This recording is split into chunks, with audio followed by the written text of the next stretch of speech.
All right. I came on. I didn't even know this was happening. Apparently, Hasan is talking to Ethan live right now on his stream. I'm gonna watch it. We're gonna take a look at it. Let's see what we got. Okay. What is that, Freddie Hello, Fazbear? can you hear me now? Oh my Whoa. fucking god, your voice is buttery. What is that, Miley Cyrus? Yeah, I'm sick. It's fucked up. It's horrible. But I can't see you. Yeah, I'm trying to fix that. Hold on one sec. I'm Okay. doing your shit with Discord. Yeah. What the this? Hold on, I'm trying. Okay. This? All right. Bomb shelter. How do I make this look? Oh my god, you look so funny. Ethan Klein 219. This is what room is this in your what is happening? I had to move upstairs because there's some shit going on in the basement. So I'm in this depressing bomb shelter-esque. Yeah. So, first of all, thank you. How are you? I'm all right. How about you? You donated to the Palestinian Relief Fund as well. Cool. And we got a notice from ANERA. They're talking to all the other organizations as well, but we got a notice from ANERA that like some of those funds have already made its way into medical supplies and food in Gaza. That's so good. that's great. That is awesome. Yeah. I've been listening to your stream for like an hour, and I like you. I got a lot of shit from Israelis for donating because they're like, oh, it's just gonna go to Hamas, but I don't really. I mean, I guess part of it might, if they're giving supplies, Hamas might get that, but still, the people, the civilian people there need help. I don't. I looked into the charity you picked, and it is really highly rated. So I'm like, I don't really think this is going to Hamas. There's no way. You can't. They can steal shit, but it's just food and medical supplies. Yeah, the logistics of it is like also impossible. Well, food and medical supplies are probably very important to Hamas, but again, like you need to help the people. So, like the thing is, you can't even make donations like through to Palestinian charities through like PayPal usually. Like it's already a very complicated process.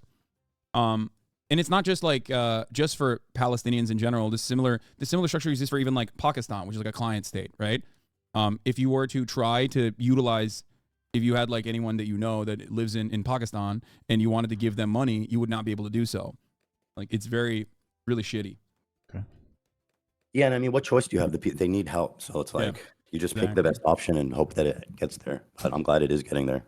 Yeah. Cool. But yeah, these are also authorized. These are also authorized charities by the Israeli government too. Like you can't fucking operate. That's great.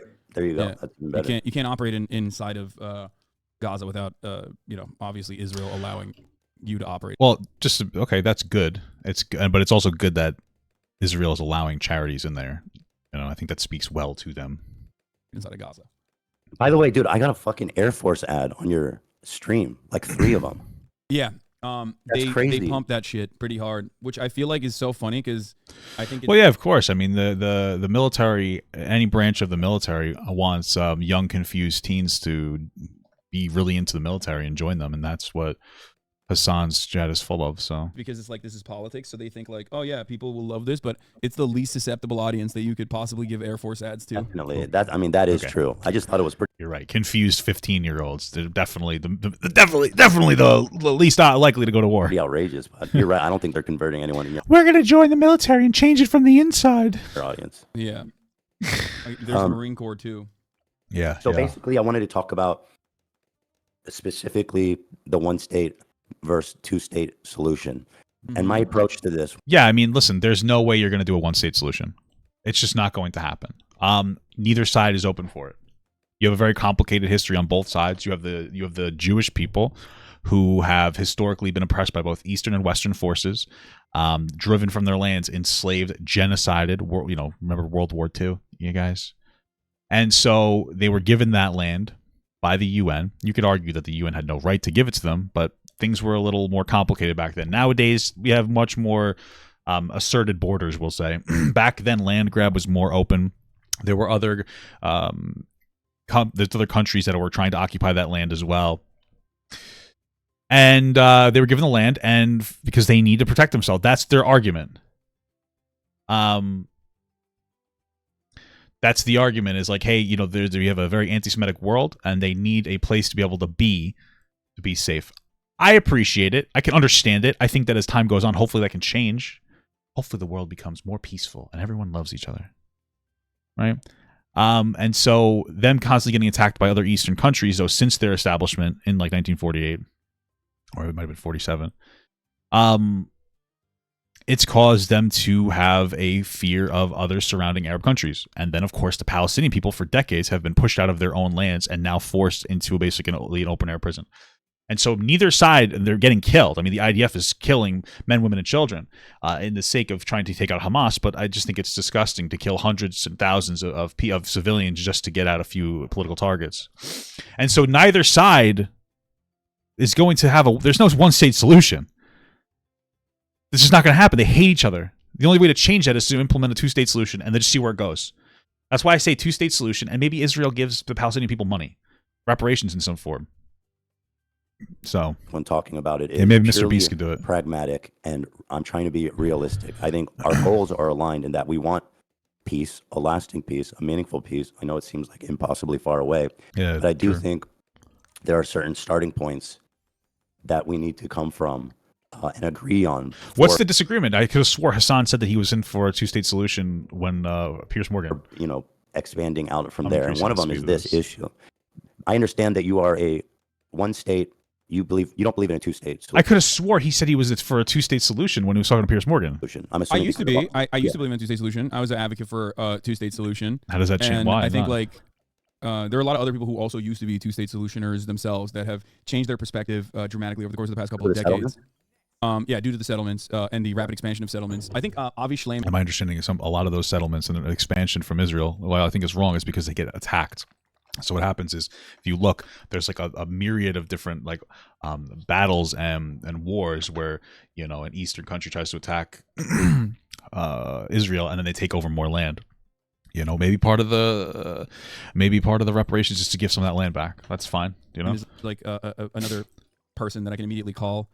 He is a Iraqi Jew, famous Israeli scholar, part of the New Historians. He's talked about this before as well. By the way, when you talk to someone, I can't see you. So then, what happens? Who gets ousted? One group is they're not going to be able to coexist peacefully right now.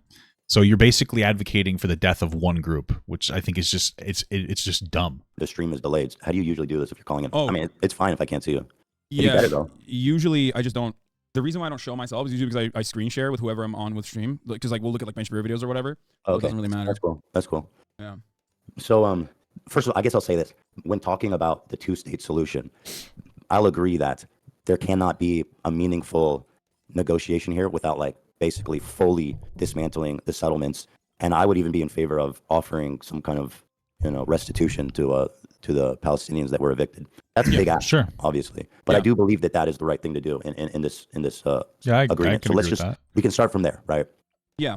No, reparations is reparations is not only a moral right in this situation. I think it also is logical to do, specifically so that there is less tension and it's a more viable solution. And last but not least, reparations in this process is also a matter of international law. I guess the only thing that is up for contention is that the Israeli position on the matter is, we'll just hold off on negotiations as best as possible while we do settlements, but also simultaneously is the notion that actually, my understanding is Israel is more open to the conversations than Palestine is, or Hamas rather. Arab states should be giving reparations to the Palestinians as well. We shouldn't be bearing the burden of the reparations because it's their fault, because their position is that the Nakba didn't happen and that there was no ethnic displacement and that Palestinians voluntarily left. This is the Israeli government's broad position. Obviously, there's varying degrees. Yeah, obviously we would need a completely different cabinet as well, because the one right now is, I believe that Netanyahu and his cabinet are, one side of the same coin with Hamas. They're both obstructionists and violent fucking lunatics. So, starting with all that established, my question to you is this, and again, approaching this from a fully realistic perspective, what do you think would happen in the region that would result in Israel conceding to a one-state solution? No, nothing. That would be silly of them to do. How would it work? How would the one-state solution work? If you give the Palestinian people the citizenship in Israel and give them the right to vote, they're going to vote the Israelis out. Of course they're going to. They were oppressed by them for decades. So it doesn't make any sense. And at the same time, let's say it was a Palestinian lead, the Israelis would try to do the same thing. These two groups hate each other. They need a separate state to be able to coexist as time. Separate state, reparations to the Palestinian people, and then slowly, hopefully, tensions subside. There is also the factor that it's it's basically a Western country in an Eastern area, so all those surrounding countries will probably hate them for a very long time. But that's really the best step forward. There's no perfect solution here. Oh, that's a great question. I think one of the greatest things that could happen in a one-state solution is that you completely limit. Obviously, we're talking about like a hypothetical future that is like very far away, but you completely limit Iran's power and exertion of influence over militant factions that are being currently used as a destabilizing force against Israel. So how do you do that? The other states are not. I mean, okay, if Hasan's argument is I believe in a one-state solution after everybody likes each other again, me too. But we're not there. We can't just jump there. You can't force it. All that. What are you going to have? The United States occupy it forever? Like, what are you going to do? Important, with the only reason why I talk about Iran is because Iran is the only regional actor that is like genuinely anti-Israel. They see Israel as an expression of Western influence in the region, and of course they will use, like, they have Hezbollah, another Iranian-backed movement that became a political party as well, as a consequence of like Israeli incursion in Lebanon as well in the civil war.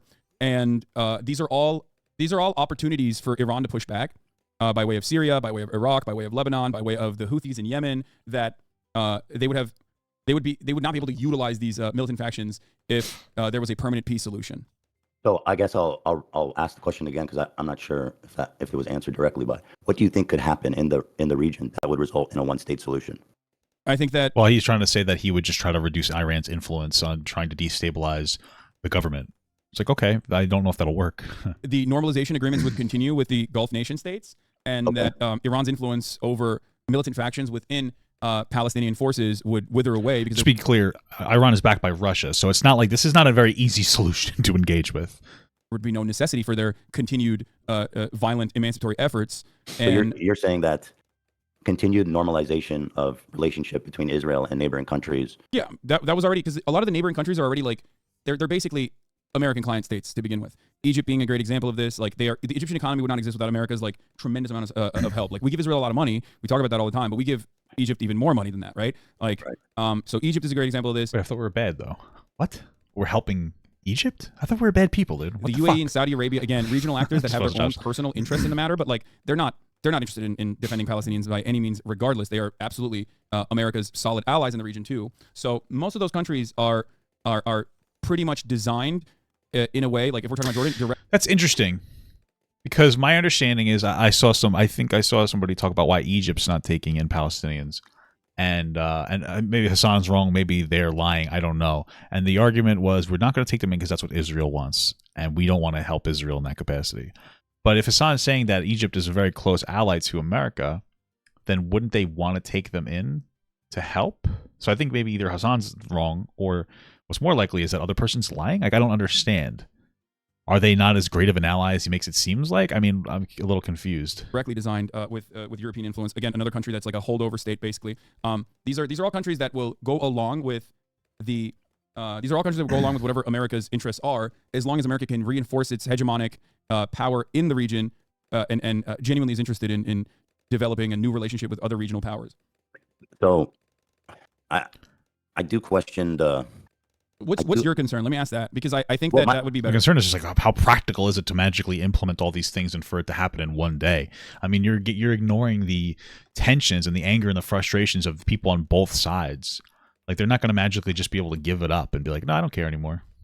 I mean, with like Syria, Lebanon, Iran, I believe that this idea that there would be full acceptance of Arab countries of the existence of Israel is pretty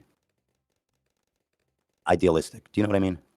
Oh, you're saying that you're worried that Lebanon and Syria and other regional actors that are backed by Iran, Yemen being another one, the Houthis, would not accept an Israeli state if Palestinians were absorbed into it, and would be a singular state with Palestinians getting like democratic. But it's not that. It's there would need to be some meaningful, and I mean, something we've never seen happen in that region ever before Israel would say, okay, we're going to dissolve our state. Because that again, you have to.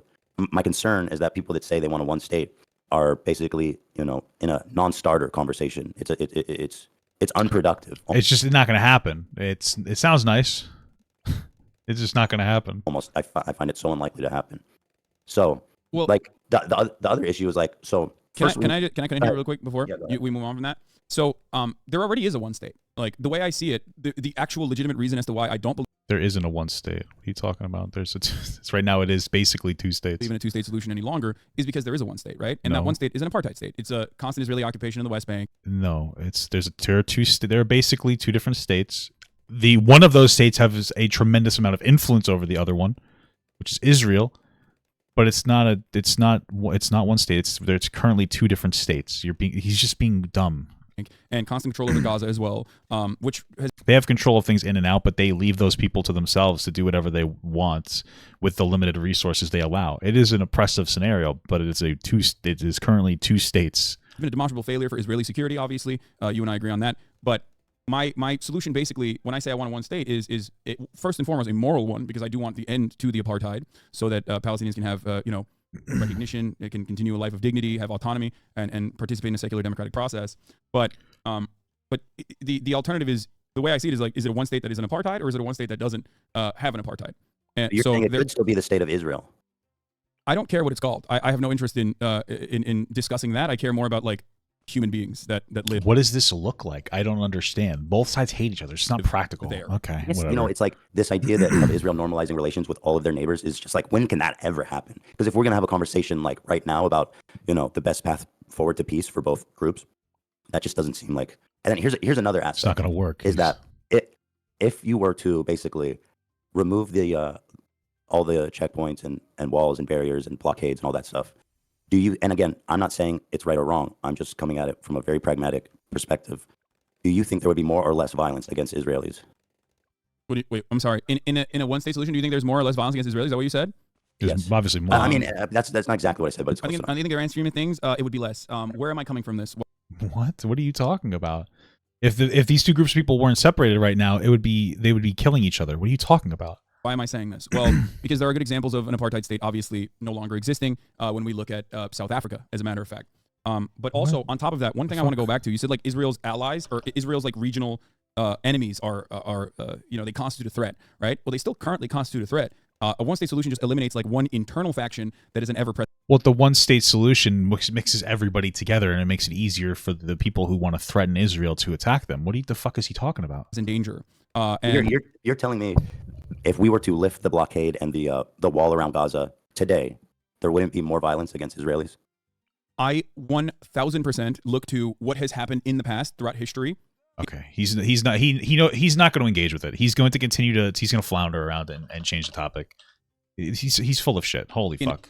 Similar formations where there was like a lot of things that we consider to be completely morally unjustifiable. That restoration process often will lead, almost always has historically led to less violence than the violence of the maintenance of this process. Because you're asking like violence against Israelis. There would be more violence again. This is why a two-state solution makes more sense. I don't know how useful it is to compare it to like other situations, because it does have a lot of unique things. For example, I mean, the government in charge of Gaza, Hamas, is singularly dedicated to destroying Israel and killing Israelis. So how I just don't understand how you can say that removing the wall would result in less violence. Because Hamas itself is a mere expression and simply one militant faction. He's just too stupid to engage with this. Hasan's perspective is Hamas is just an expression of the oppression of the Israeli people, which is true. So if we remove the oppression of the Israeli people, they'll disappear. You're dumb. You're telling me that you think that Palestinians who've been oppressed for decades, that are having their fucking children bombed to kill Hamas targets, are all of a sudden going to go, we're friends now? He's an idiot. He's just a fucking, you're dumb. He's just dumb. He doesn't know what the fuck he's talking about. He's an idiot. Why does anybody listen to this fucking moron? This doesn't even make logical sense. Here, I'll give you an example. Hasan, do you think black people are over being oppressed? Or are they still going Black Lives Matter? Hey, we're still oppressed. Oh, fuck. No, people don't just forget. This is what's called generational trauma, guys. It's a real thing. They're not going to... We're not even in a generation. You expect to be like, next day, hey, we're good. Hey, let's start breaking bread. Let's start having sex. There'll be a real Romeo and Juliet scenario. You know what's more practical than Hasan's solution to this?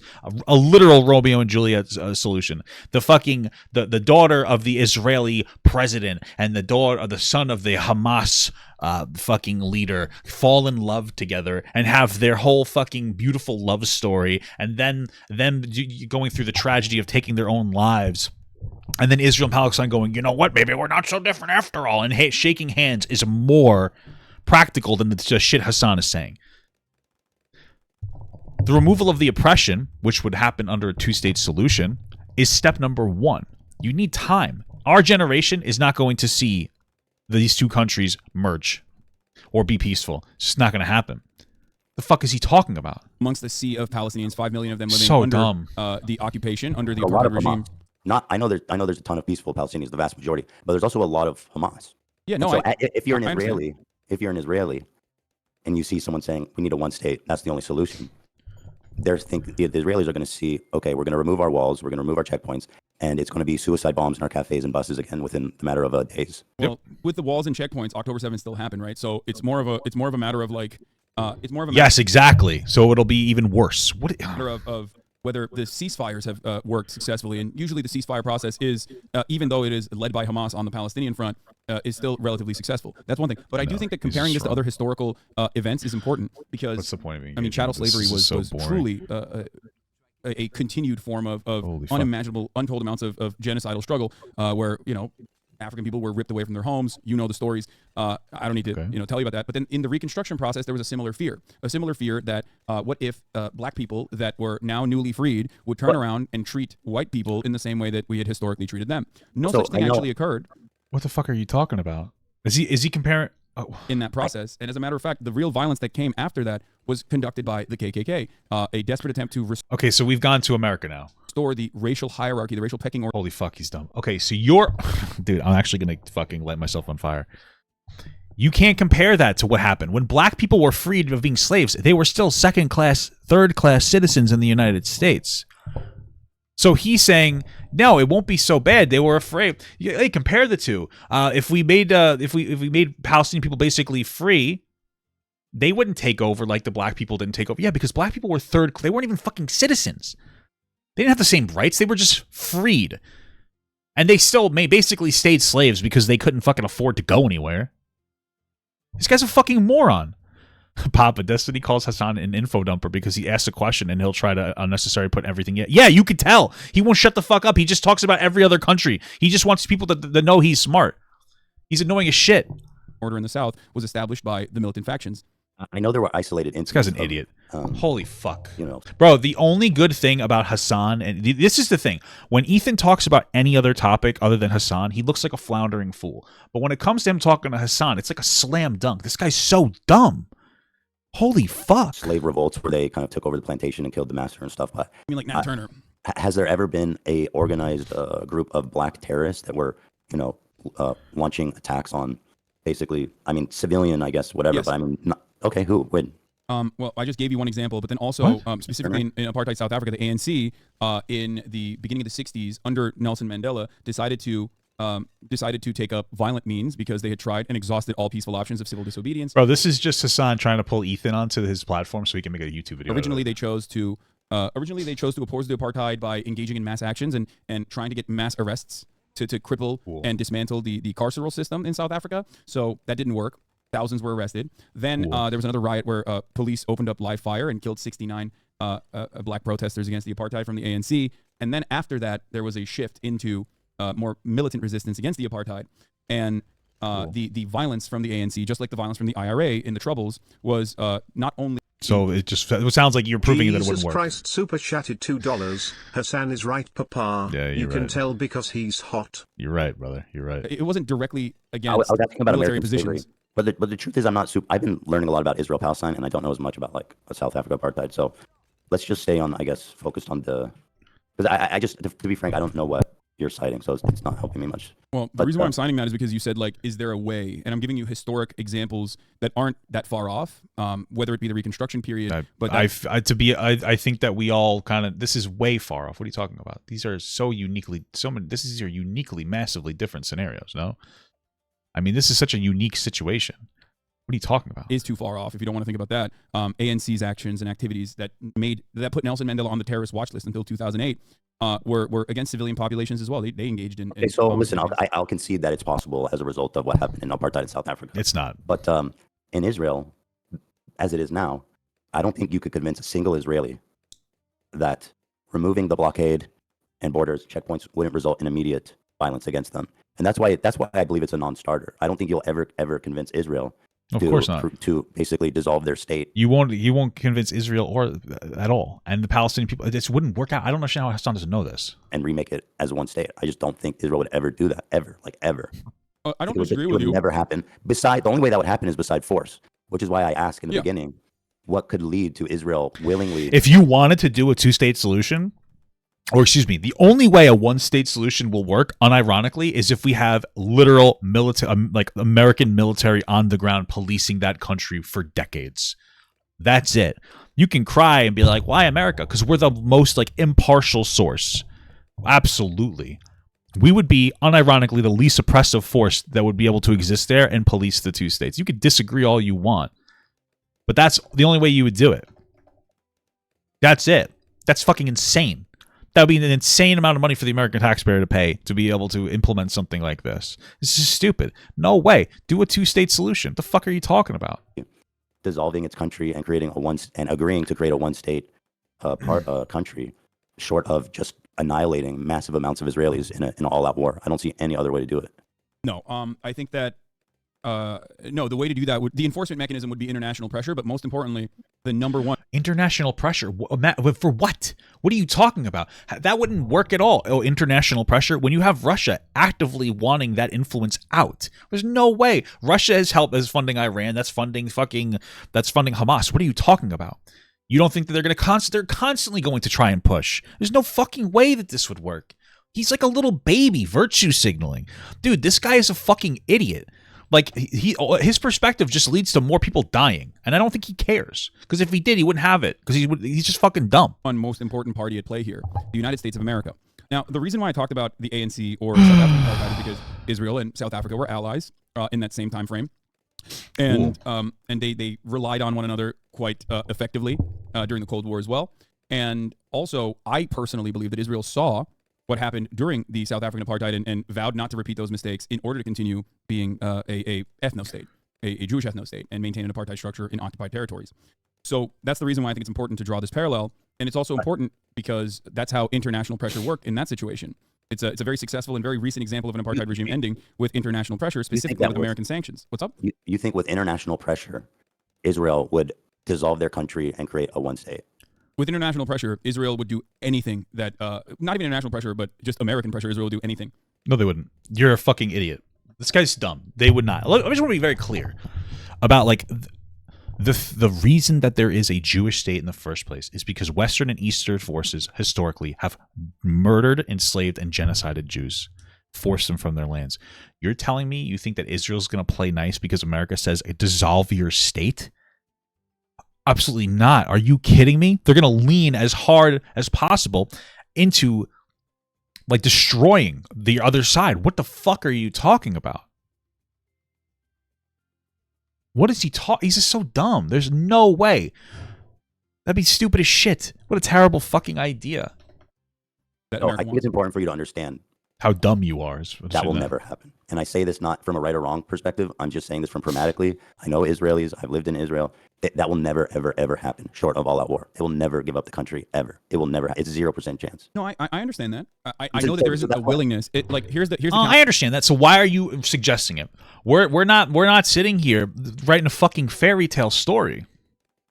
We're talking about a reasonable solution. And if Israeli people aren't going to reasonably give up their government and open their borders to be murdered by terrorists, not all, very few, but they still exist. Their government is a terrorist organization that is oppressing their own people as well.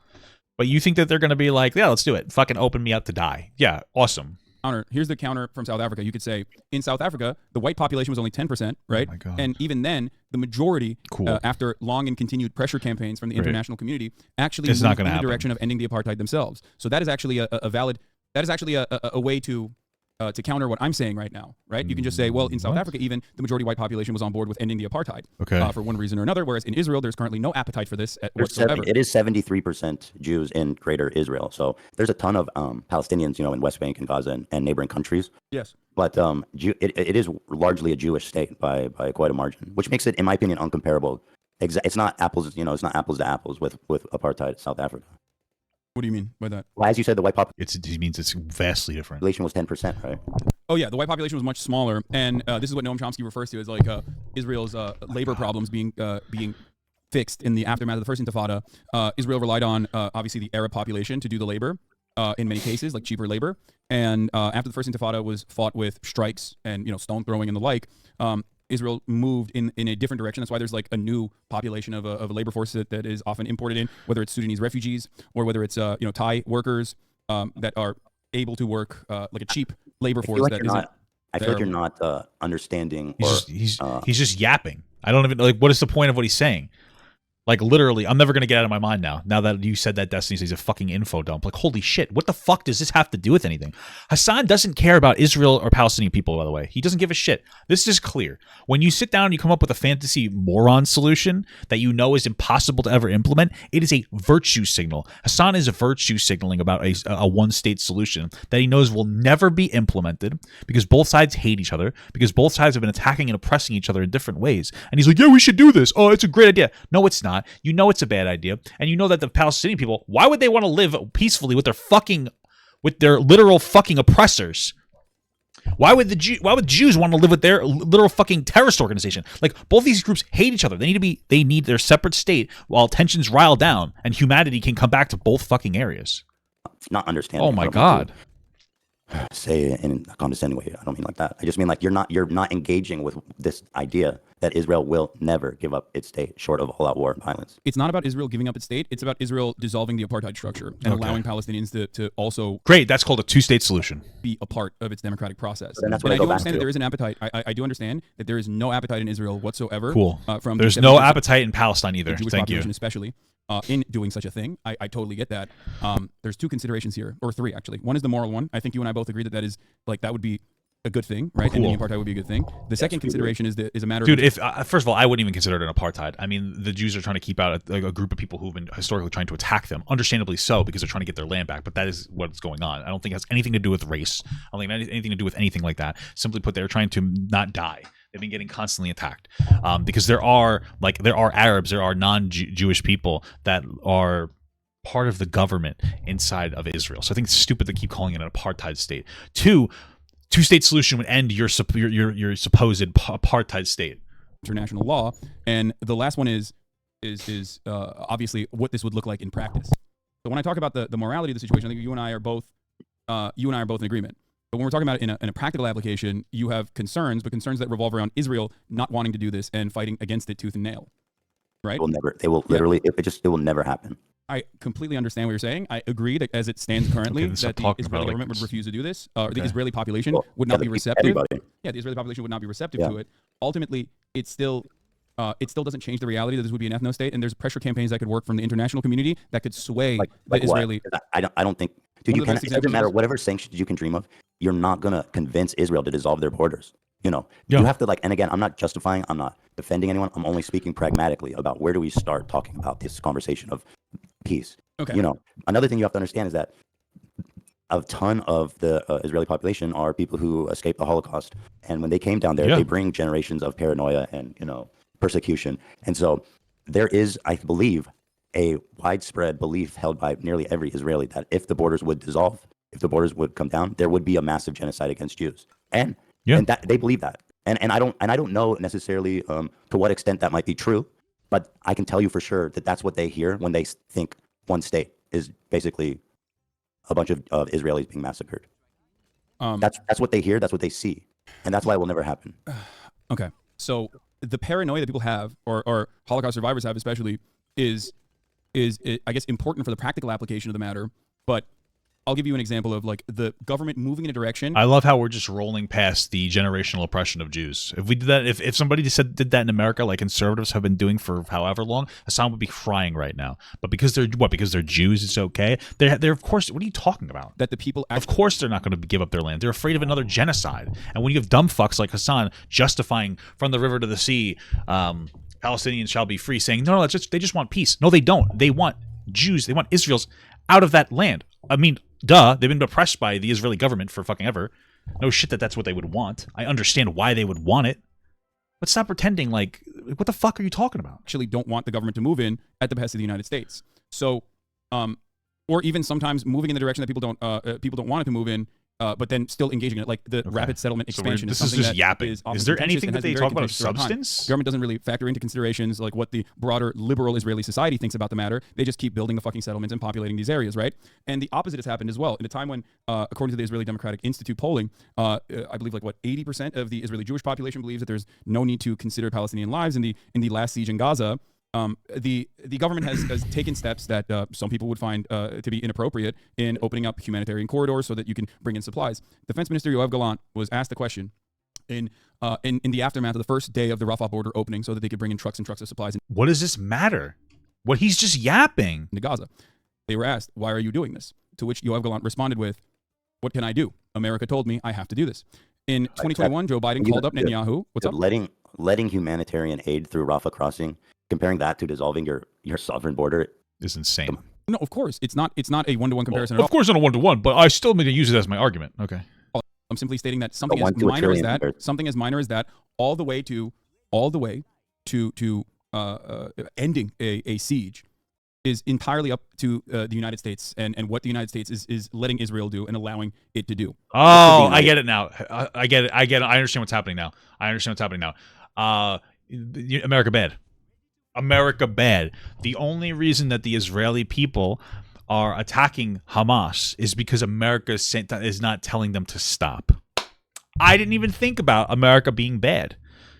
Fuck, I just did not. I forgot about the part where America, we should all just kill ourselves, I think, at this point, because we're fucking terrible.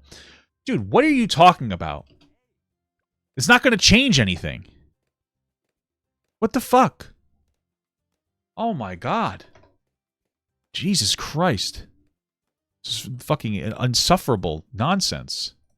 What pressure could the United States exert over Israel that would be so powerful that they would say we have to, especially since the reality is if they dissolved the state, it would turn like it's not going to happen. It's not going to happen. Dissolve our country. First of all, I don't believe that this would be a dissolvement of Israel as a nation state. It would simply allow the Palestinians that are currently under occupation to be also a part of the democratic process. And it also would not happen overnight either. But if you're asking me the question, it's sanctions. It's the shutting off the money faucet. It's shutting off bombs. Sure. I mean, we were just looking at it. You said you were watching the stream earlier, so you probably saw this already. But it looks like massive occupation. Jack Savage super chatted $5. Papa Gut, do you think Hasan is virtue signaling or something else? I think he lives in a fantasy world. I think that I had a similar, there was a time where I was like, you know what, maybe a two-state solution. But, that was because of my ignorance on how horrible and horrific this what was going on. Because I'm learning more and more every time. There's so many deep little pockets of information that you have to explore out to really understand. These two groups of people hate each other. It's just not going to happen, right? Like right now, it could never happen. Again, two-state solution with reparations, I think is to Palestine, is the best way to go. We shipped two different, We shipped two different mobile Iron Dome trucks into Israel. We are consistently shipping in Mark 84 rockets into Israel. Yes, we are giving them supplies to arm themselves, to protect themselves, because it's not just Israel and Palestine. It's Israel versus a ton of Arab states around the area, like Iran, that hate any Western influence, and Russia. You could argue that there's a level of a proxy war being going on here. So that they can directly use this on the offensive, by the way. This is not even a defensive weapon that they have. This is specifically so they can engage in offensive posturing in the Gaza Strip. So without America's involvement, Israel would not be able to behave in the ways that it has so far. America could just as easily tomorrow, with one phone call, turn on, call Bibi Netanyahu and say, enough, cut it out, you're done. Joe Biden has done this in 2021. Even Ronald Reagan has done this in the past. George W. Bush has done this, or George H.W. Bush, sorry. So we have a lot more say on what Israel gets to do than vice versa. So your statement is that if America stops selling Israel bombs and arms, then they will I say dissolve the country because, again, that's how the people in Israel are going to view this. Mm-hmm. It won't be the same place, for them, and to them, their security is paramount. We're not selling the weapons; we're just giving them weapons. Okay, so you don't think that Israel could get bombs from other places? Certainly, but Israel is our ally, and Israel relies a tremendous amount on U.S. aid. Yeah, right? And if they didn't get U.S. aid, they wouldn't exist. Do you really think that a Western country in an Eastern area could possibly exist without the tremendous amounts of help from the United States? Every country around there, including Russia, who's influencing other countries, giving them money, desperately wants that country out of there. to the tune of $4 billion, but also Israel engages in a lot of trade. For example, in 2013, Israel was offering weapon schematics, U.S. weapons to China. America stopped that, right? So like Israel does have global partnerships, but many of those global partnerships are still almost entirely managed by the United States. Yeah, I think there's a difference between saying, hey, don't sell this to China versus saying, hey, don't exist. So the way I see Israel is not necessarily like an independent nation state, but simply like an American state. Yes, that's why. So that's why it's bad. Like fucking, I think Hasan. Maybe I think at this point Hasan knows he just wants the Western. He wants the West to die. Montana, I think that's what like an actual American state that Americans care about. You know, more like New York. we love the people from Montana. We kid them, but we love them. But so for that reason, America has complete control over Israel's trade relationships. Obviously, there's like there are obviously times when you know, some Israeli actions will over leverage or overextend itself that like Americans will get mad at, but ultimately they're still fine with it. Like Pegasus. Are you familiar with Pegasus? Yeah, of course. And Israel, and I'm sure there's lots of other countries that would happily love to use that in exchange for any fucking thing that Israel wanted, if there was to be their ties to be severed. Yeah, so like America has been very critical of the Pegasus software, right? Like, because it's so invasive, the surveillance technology, and yet America also uses Pegasus. So like it's more so, it's almost always this like, hey guys, don't do that, and like finger wagging publicly while simultaneously, you know, helping Israel continue doing whatever it's doing, because it's America's influence over Israel is great, but I think it's absolute. I don't think that you're dumb. You're Israel dumb. was fighting to defend itself. That makes no sense that it would be absolute. He just doesn't understand how the world works. The reason why Israel will listen to the United States is because we benefit them tremendously. But if what we ask them to do is dissolve their entire country, that doesn't benefit them at all. So they're going to be like, no, of course not. That's the last stand to them. I don't think Hasan understands. Well, he does. He Before America gave a fuck about the region. So I don't see. I genuinely think that it will never happen. Even if America was like, I'm cutting your aid, this relationship is over unless you open the borders and create this new state. I think before America it was the British. Before America, I think it was the British. And after the British were gone, you know, after the Palestinian Mandate, and the British said, "Fuck this, I don't want to deal with this shit." The Jews were fighting to defend themselves and their new place in that area from the very beginning, with no help from anybody. That's not true. They were shipping in weapons. Even under British occupation, they were still shipping in weapons illicitly. After British occupation, I'm talking about like 1948. Who was supporting Israel in 1948? So the Haganah, Irgun, and Lehi brigades that were at that point almost always considered like a standing army during the Nakba were fighting against predominantly villagers with like that had been disarmed by the British. The Zionist brigades at that point, even before England it's like a fucking TBI History Channel with Hasan, like fucking 24/7. Pulled out. Even before the British pulled out, were if somebody just went through his videos and cut out the yapping of him like talking about irrelevant shit, it would be so much shorter. He had like 5-minute videos being trained by the British forces, and it would just sound like this: America's terrible, while the other side was being disarmed by the British forces. That's why there was an asymmetry to the violence even then. Over the course of the years, but specifically during the Nakba as well, 6,000 Israelis died, whereas 15,000 Arabs died, with 750,000 Arabs being Palestinians being expelled from their homes. The reason for why this happened wasn't because, you know, you had rugged fighters or whatever.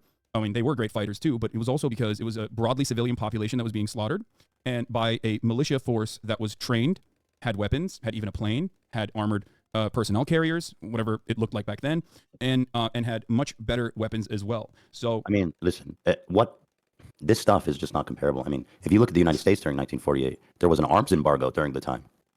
Yeah, and they sent in illicit weapons into Israel regardless. That's what I was talking about. They got it from France, and they got it from many other areas. Can you provide a source on that? Because that's not how I understand it went down. Okay. I understand that they got some help and weapons from like Czechoslovakia was selling them rifles and shit, selling it to them. You know what I mean? There wasn't a lot of countries that were willing to sell them anything, but Czechoslovakia. But there was an arms embargo, which meant that they were acquiring illicit weapons. Yes, this is true. From many different. None of this information matters because it doesn't change the fact that Israel is not going to stop, even if the United States cuts ties with them. Many different countries. The United States wouldn't cut ties with them because then they know that country would go to shit. And obviously, the United States, part of their flow is wanting to spread Western influence. So none of this is going to happen. However, beyond that, they also had access to, and I would be completely against the dissolving of the Israeli government. It's ridiculous. Two-state solution is great, but what the fuck? British arms as well. That's why they had like armored personnel carriers, tanks. Not many, but ultimately you were fighting against a civilian population that was almost completely disarmed, regardless. I mean, the Egyptian army was considered one of the best at the time of that war. Well, not necessarily, it seems, but like because they lost, but they were. I mean, they were considered one of the best armies in the world, which is why the war was so thought to be like, oh, this is going to be an easy dub for the Arab countries. I don't think that they were. I do not think that they were a really good standing army at all. I think that the overarching. I don't know if you're talking about 1948 or if you're talking about 1967. I'm talking about 1948 war. Okay, there was no. I think there's a little bit of confusion with what you're saying, because what you're describing sounds like 1967, because in 1948, like the Egyptian army that you're referencing in 1948 is not like a serious one. No, I'm talking about 1948. I think Egypt was considered like a military power, especially in the region, and a fairly well-trained army. But I think we're kind of, to go back to the original point, so I don't want to drift too far off topic here, is that Israel, if it has to, will definitely go its own way before it dissolve its borders. Like I hope, I really want people to understand how impossible, how that will never ever happen. And again, not defending them. I'm not justifying anything. I'm just speaking pragmatically. You have a people who are coming from this systemic genocide, coming and getting their own borders here, right or wrong. Again, just being pragmatic. They have a massive, well-trained standing army of the whole country. They have nuclear bombs. They're fucking crazy, dude. They do believe that dissolving the borders would be a second genocide. They believe that, all of them, almost all of them, I'd say. And so you have to reckon with this reality. That with the one state, it's impossible. No, I understand it, and that's why I said it's not going to happen overnight. It's not like, all right, everybody, like, it's a one state now. Like, that's not how this works, right? So what does it look like? You dissolve the government and you merge Israeli and Palestinian people who hate each other, for justifiable reasons.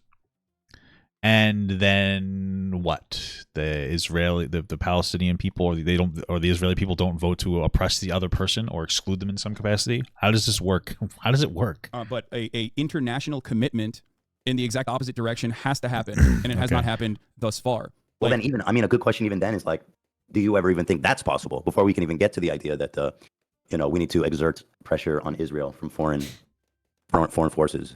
I think that. There's a reason why there is a steady flow of propaganda into the Western world that the Israel Foreign Ministry cares about a lot, because they want to maintain a posture that is. Hasan is literally like fucking Eastern propaganda. What is he talking about? This guy's literally trying to tell us that from the river to the sea doesn't mean that like they want Jews to be fucking pushed out of the lands and genocided. That's exactly what it means. Hamas is very open about that. That's what's being chanted. What are you talking about? Broadly supported by the Western world. And I think that dam has been breaking since 2021. Once, like, cool. This information is irrelevant. Amnesty International, Human Rights Watch, also all officially declared Israel to be an apartheid state. In my opinion, it was decades late. But yes, over time, as the brutality of this regime continues to get worse and worse, more and more people will, in my opinion, keep continuously protesting Israel's actions, and will push for more push to get Western leadership.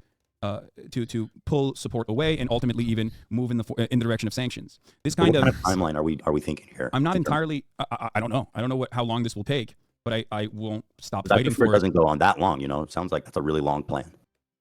Well, there's not really. I mean, the inverse of this is also a really long plan, and the really long plan revolves around Israel continuing to, like, slowly but surely engage in pogroms in the West Bank, turn a blind eye to it, or directly arm the settlers like Itamar Ben-Gvir has been doing, and continue to push Palestinians in the West Bank further and further away, with the ultimate goal of, like, maintaining an ethnic cleansing and ethnic displacement campaign in parts of Gaza, maybe even annex further and further, because, like, everybody fully understands that there's no way to, like, eradicate not just Hamas, but just like a means of violent resistance against an apartheid, right? So if it's not Hamas, then it's Hamas too, right? Hamas in and of itself was not a real entity that was even remotely popular in its formation, moving away from a charity group, an Islamic charity group that, like, literally was getting funding from Israel as well, to an actual militant group in 1988, to one that switched over to start using suicide bombs on civilian targets in the aftermath of 1994. So one thing I learned. It's interesting. Okay, cool. About Hamas. I mean, that if you have Hamas doing civilian suicide bombings, probably why the Israeli government doesn't really care about the Palestinian people, because they voted them in. And if this happened in 1988, he said, when did he say that this started? Over to start using suicide bombs on civilian targets in the aftermath of 1994. Right. So if in 1994 Hamas was suicide bombing civilians, Israeli civilians, do you think maybe that's why they don't really like the Palestinians who voted Hamas in? I'm not saying it's right. I'm saying, like, why do you think that they're dehumanizing them? Like, I couldn't imagine, like, it's because of Jesus Christ. The one thing I learned about Hamas, because it's easy to look at Israel and look at all the obstructionists to peace. I mean, Rabin, I think it was Rabin that was executed, right, by a fucking psychotic. And they were so close. They were so close to peace. But Hamas actually rose to prominence in opposition to the PLO peace talks. that is why they came out, is literally to derail the peace talks. So they went out you're right. You're absolutely right. They went out and they started suicide bombing cafes and buses on a weekly basis, a daily basis, and they were successful, frankly. So Hamas, from their inception, has their singular goal is to not have peace, but to basically, there's no compromise for them. It's only kill everybody there, remove them all. You know what I mean? So let me explain this to you. This is actually, we are very close to having the exact same understanding of the situation. No, probably not. The reason why I brought up Hamas and its founding charter in 1988, which is like expel all the Jews, like kill all the Jews, or whatever the fuck they said, like the radical violent shit that they said in their founding charter, is because Hamas, out of all of the militant factions that some were violently resisting against Israeli occupation, some of which were actually interested in a peaceful solution, like the one that you just mentioned with Yitzhak Rabin, the PLO, Yasser Arafat, the official recognition that that there was peace negotiations that would finally feature Palestinian voice at the table, changed a lot of Palestinians' minds on the issue. So Oslo in and of itself was already a non-starter agreement, in my opinion. A lot of Palestinians felt like that was fucked up. Like the conditions that were offered in Oslo were completely inconsiderate to the needs and demands that Palestinians were making. However, the two-state solution in that time frame, going from Oslo to Camp David, is directly responsible for Hamas gaining more prominence amongst the Palestinian population, never really being anywhere near close. So this conversation is supposed to be about magically implementing a one-state solution, while Hasan gives us a history lesson on how it'll never basically work. So to the level of popularity that Yasser Arafat enjoyed in the first elections that happened, which was an 83% governing mandate, unimaginable popularity, which to me signals that the Palestinians were always on board with believing that Israel would offer them a... Great question. Papa God, do you think you're too old for Disneyland? No. I don't think I'm too old to go to Disneyland. I'm a Disney adult, and babies don't have money for Disneyland. I've never seen a baby by itself at Disneyland, okay? Ever. Because I'd steal it. No, I'm just kidding. Okay? So, no, I don't. Favorable negotiation, and yet time and time again, every single Israeli government, every single negotiations committee utilized the two-state solution, dangling it like a carrot, simultaneously offering very little to the Palestinians, having red lines that were considered non-starters for Israel, like Israel's own demographic concerns, while maintaining while simultaneously expanding rapidly and partitioning off different parts of the West Bank, which was occupied territory. So from the eyes of the Palestinians, they saw this as yet another instance where, okay, well, we're trying to negotiate with Israel. Wow, it sounds like these guys will not be able to live together. Yasser Arafat is trying to negotiate with Israel, and yet they're not giving us anything. They keep pushing us, they keep blocking and pushing, and using this as a means to continuously build settlements and continue pushing out Palestinians in the West Bank. And that's precisely what happened over this decade, multiple decades long process. So I do not fault Palestinians for looking at the situation and thinking, well, what the fuck are we supposed to do? Another turning point was obviously Israel pulling out of Lebanon. This was another pivotal moment. Where a lot of Palestinians were like, okay, well, Hezbollah violently resisted Israeli occupation, and that occupation became too costly for Israel, so they had to pull out. Meanwhile, on the other hand, we are still occupied, and our leaders are trying to work with Israel, and the leaders that are trying to work with Israel have been given weapons, have been given training, and then they use those weapons and that training to maintain some semblance of civil governance, but that civil governance isn't actually real civil governance. It's simply being used against Palestinians. So that is the reason why Yasser Arafat's influence waned over the course of this multiple decades-long process, where everyone saw him as an incredibly corrupt figure by the end of it, and were looking for any other option that would possibly offer them real emancipation, real results. The goal for both Hamas and any other violent movement has never been to wipe out every Jewish person around the world or whatever. And yes, it is. They literally will say that. It's always to make this occupation as costly as possible. This does not mean that they're good. Well, you're saying Hamas doesn't want to kill Jews? What? What are you talking about? It's like part of their whole fucking thing is they want all the Jews to be dead. What are you talking about? Guys, I would not say that. I do not agree with Hamas. I think that their actions were very brutal, especially on October 7th. Okay? But having said all of that, the goal always is for them to make this occupation as costly as possible. Great. Holy fuck. Dude, listening to Hasan just run defense for a terrorist organization is insane. No, they don't want all Jews to die. They said that, but that's not what they really want. They just want it to cost money. They're just a toxic gold digger, guys. They're not really a fucking genocidal terrorist organization hell-bent on oppressing people and killing Jews. No. Of course not. That's such a silly goose thing to say. This motherfucker, I find it's so insane. It's just insane. Is that like, I see I'll see so many different people. Bro, oh my God. Let's be okay. let's be absolutely fucking real here. The two leading like streamers that are having conversations about Israel and Palestine are Hasan and Destiny. That's it. That's really what it comes down to.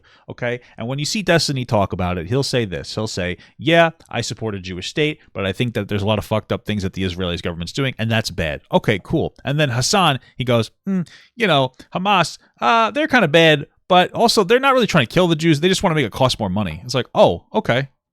Like, that's crazy. That's insane. It's like, this is the defense run for a terrorist group. Like, what is happening here? What the fuck is wrong with this guy? So that Israel cannot maintain it. Right. But again, I'm not. Yeah, so that they can kill them and they can take over. They just don't want them to maintain it. And then do what? And then what? They just don't want them to maintain it. And then what? What happens after they can't maintain it, Hasan?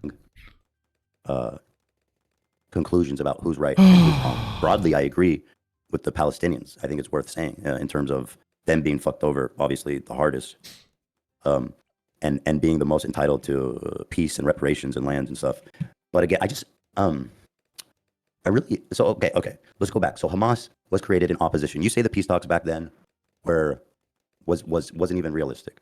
So this is during the most magnanimous time in Israel's history, where everybody thought peace was possible, and even the beloved prime minister, who was considered a dove, this was the offer. And so again, not good enough. However, well, yeah.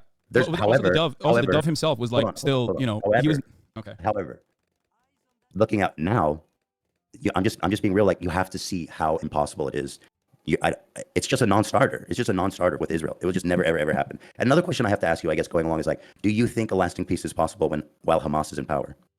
I think that in order for Hamas to actually be dealt with appropriately, the answer is no, and for it to no longer exist, the major goal of Hamas needs to be eviscerated, which is... Yeah, okay, he just doesn't get it. Like, yes, of course, Hamas exists, we get it because of Israel being oppressive in different capacities, right? Understandably so. Great. So it doesn't matter. That is still, they are still in power. And if you dissolve the Israeli state and merge everything together, Hamas and their perspective is still going to be a guiding perspective. If you implement a two-state solution, though, then Hamas will lose power as more abundance and more comfort is introduced into Palestine. One state is just a bad idea. A secular democratic republic would completely destroy any kind of... if Hasan just said, I'm for a one-state solution, blah, blah, blah, and stop there, that's fine. But he's just mayor of Yapsville. Need for violent emancipation, it's over at that point. There's no, without the apartheid, there's no reason for any of this to exist. You're saying if they lift the blockade, Hamas will just dissolve. Hamas in and of itself is already not a very popular... Didn't answer the question. Will Hamas dissolve if they lift the blockade? Very simple question. It doesn't matter if it's popular or not. Entity, both in Gaza, but I guess ironically a little bit more popular in the West Bank as years have passed by. The only group that is less popular than Hamas in the eyes of Palestinians, however, is the Palestinian Authority. To me, this is Israel's arrogance. The way that the Israeli governments under Netanyahu and under even more peaceful, supposedly more dovish leadership like even Ehud Barak, the Palestinian Authority has always been used as a part of the Israeli security apparatus. The Palestinian Authority collaborates with the Israeli government. They actually give up resistance members. They literally give up random Palestinians to the Israeli government so they can be unlawfully detained. This, of course, has created in the minds of Palestinians a anger towards the one group that is supposed to be collaborating with Israel. Israel had every opportunity throughout this time frame to show... It's unfortunate because when you see these deflection debate tactics coming out of Hasan, you could tell he's not being honest. That's all it takes. He'll throw a deflection debate tactic out and then just to lead you into a different direction. When somebody's doing that, they know they're weak on their point. That the secular Fatah party was actually not simply a cutout. And then he just info dumps. He just talks and talks and talks and talks. And that's why fucking morons think he's smart, because he's like a fucking autistic kid that studies a map. That's it. Hey, do you think that Hamas would remove their influence if Israel joined with them? If Israel let them, do you think they would instantly disappear? Well, did you know back in 1948 there was actually a dinosaur turd that was discovered? It's like, dude, shut the fuck up. That is simply there to oppress Palestinians, but with a Palestinian face. But instead, offered genuine security assurances, genuine security commitments, and a good faith interest in not continuously expanding in the West Bank. But they didn't do that. They did the exact opposite, dangling the two-state solution as a carrot while simultaneously continuing on with their expansive policies in the West Bank. I don't believe you answered the question. Do you think a lasting peace is possible? I don't believe you answered the question. It's fucking crazy. How Hamas is in power. Hamas will not be in power if there is lasting peace. That's my point. Okay, lasting peace. Hamas won't. I want you to pay very close attention to what you just said. Hamas will not be in power if there is lasting peace. What does lasting peace mean? It means for a long period of time. It means it lasts. I know this is a very basic point. The point is, lasting peace implies a long period of time has passed. How are we going to see lasting peace the second peace is implemented? It's not going to happen. What we're saying is, like, we pull down the walls, we pull down all the barriers, they merge like like two Dragon Ball Z characters. And then they're going to merge like fucking Goten and Trunks. They're going to turn to that fat version. They're going to turn to the fat version of the merge. That's what's going to happen. Okay? It's not going to work out. You can't have lasting peace until time has passed. That's why lasting peace is not going to happen unless you implement like a two-state solution. So you're saying, well, no. The lasting peace doesn't come first. First, you have to deal with Hamas. You cannot deal with Hamas by bombing Gaza. You can only deal with it in a political. It's a political. Holy fuck! I swear to God, I'm gonna say the R slur. I'm gonna do it. I can't stop myself. Dude. I'm getting so angry, bro. Right there. What is Hasan doing? He's saying that like problem. What he's implying is that Ethan's solution is bombings. When Ethan's like, no, two-state solution and peace. He's like, well, you can't get rid of Hamas if you bomb them. Okay, well, I want a two-state solution with peace. He's misrepresenting his own. This is like his best friend. This is the only person that will fucking suffer through the absolute brain rot of Hasan. And he's already misrepresenting him. You do politics with a terrorist group like Hamas. Well, Israel has done politics with Hamas many times over. There has been ceasefires in between, time and time again. So that's not even like even if we're having this conversation, Israel itself is able to. First of all, agreeing to a humanitarian ceasefire. No, not even. I'm not talking about like a humanitarian pause. I'm talking like ceasefires in between different sieges that have occurred into Gaza. Okay, the ceasefires is different. Well, mostly because Hamas will attack, and then Israel will respond with greater force, and then Hamas goes, "Oops, we got to take it easy for a little while," and then 2 years later, Hamas attacks, and then the cycle starts all over again. From having a peace partner. Right. A ceasefire is different than having a peace partner, but that is one form of negotiations, is what I mean. Cool. And so also, not only that, it's such a big difference. I don't think it's fair to say that Hamas would be a good partner in peace with Israel. You think Hamas would be a good partner in peace with Israel? No, I do not. I do not believe that Hamas would be a good peace partner with Israel. I also do not believe Israel is a good peace partner for Palestinians in general. I think that is we agree. We agree. So but here's again, here's the thing. Hamas my in thesis, itself, just again to draw it back to that, is that the one-state solution will never happen, and starting from there is a non-starter. That's my thesis. But go ahead about Hamas. So we'll go here is what is important to understand. And this is not just my assessment, this is the assessment of the likes of Norm Finkelstein as well. And it's backed by actual sentiment expressed by Likud party members, but of course Benjamin Netanyahu too. Thank God. Can you tell me a couple other people that might agree with you, Hasan? And like maybe a history lesson while we're at it through your lens of hating the West. And its existence as a violent Islamist fundamentalist cutout greatly benefits thwarting any kind of Palestinian nation-state project. This is not my design. This is the design of the Israeli government. This is something that Benjamin Netanyahu has openly mentioned time and time again as well. Last time around in 2019, where he said, if you want to thwart a Palestinian nation-statehood, what you must do is only govern against Hamas, because everyone sees them as terrorists. Everyone sees them as violent Islamist fundamentalist terrorists, and we can always deal with Hamas because we control how high the flames go. Who else is there to talk to? There are plenty of first of all, there are actual leaders within the Palestinian movement that you could prop up, like the Palestinian Authority, instead of utilizing Fatah as that's what that's what they want to do. But like, I mean, no, they don't want to do that either. I think the goal is to remove Hamas and install the Palestinian Authority. But yes, but Palestinian Authority is deeply unpopular and is seen as a puppet of the Israeli government. Will not accept the PLO because they'll look like stooges to the Israeli government. Yes, because they are the stooges of the Israeli government. So then who is leading these? So if the wall is lifted up, so who's in charge? Is it Hamas? Is it the PLO? I feel like we could just went right over that. Okay. So, okay, whatever. I don't know. Listen, I find it interesting that Hasan's like, no, we want to prop up a different force that's like more positive. And then Hasan's like, well, or Ethan's like, yeah, but if they did that, they'd be seen as a puppet for Israel. And so that's why it's not happening. So like Palestinians don't want to do that. It's like, oh, well, you're right. And then we just moved on. It's like, okay. How is this happening? At this stage, before the walls are lifted up or anything, what needs to happen is a ceasefire. Okay? So that there can be an actual continued negotiation to release a ceasefire. That sounds great. What the hell is this? A ceasefire sounds great. And then what? The hostages, right? No, but everybody agrees with that. Hostages need to be released. So first you need to do a ceasefire. Then you need to do a prisoner swap, a hostage release for the. You're starting too far back. Let's just go to the point where You know what I mean? And then beyond that, what needs to happen is, just like it happened in 2006, which was genuinely disastrous, even though it was a Bush-backed election, elections need to take place and Palestinians need to get security assurances from the state of Israel. Israel has to show good faith for the first time since its inception, so that Palestinians can have a normal political process and be able to actually. Since its inception? What are you talking about? How have they been showing bad faith from their inception? They were given land and then they were constantly attacked. What bad faith? Like I understand now things have gotten to an insane spot where Israel is being like genuinely oppressive, but like he's trying to make it seem like they've always been an oppressive force. They haven't. Vote for a group of individuals that would lead them in civil governance without worrying, without becoming a militant faction. In this process, I do not believe that it would be Hamas that wins out. Most Palestinians do not consider Hamas to be good at civil governance in general. They are not as popular as Israel makes it seem they are. They're simply the only option. They're the leader of the fucking government. And I would argue that if there was another government that tried to prop itself up, that Hamas would stop them by violent means. If they're not against using their own people as human fucking shields, you think that they're going to be for a reasonable election? There's no alternative because they don't allow an alternative. Is he stupid? What is he talking about? Palestinians seemingly have in retaliating violently against Israel in times when Israel violates the ceasefire protocols by doing a steady maintenance of the apartheid structure that it maintains.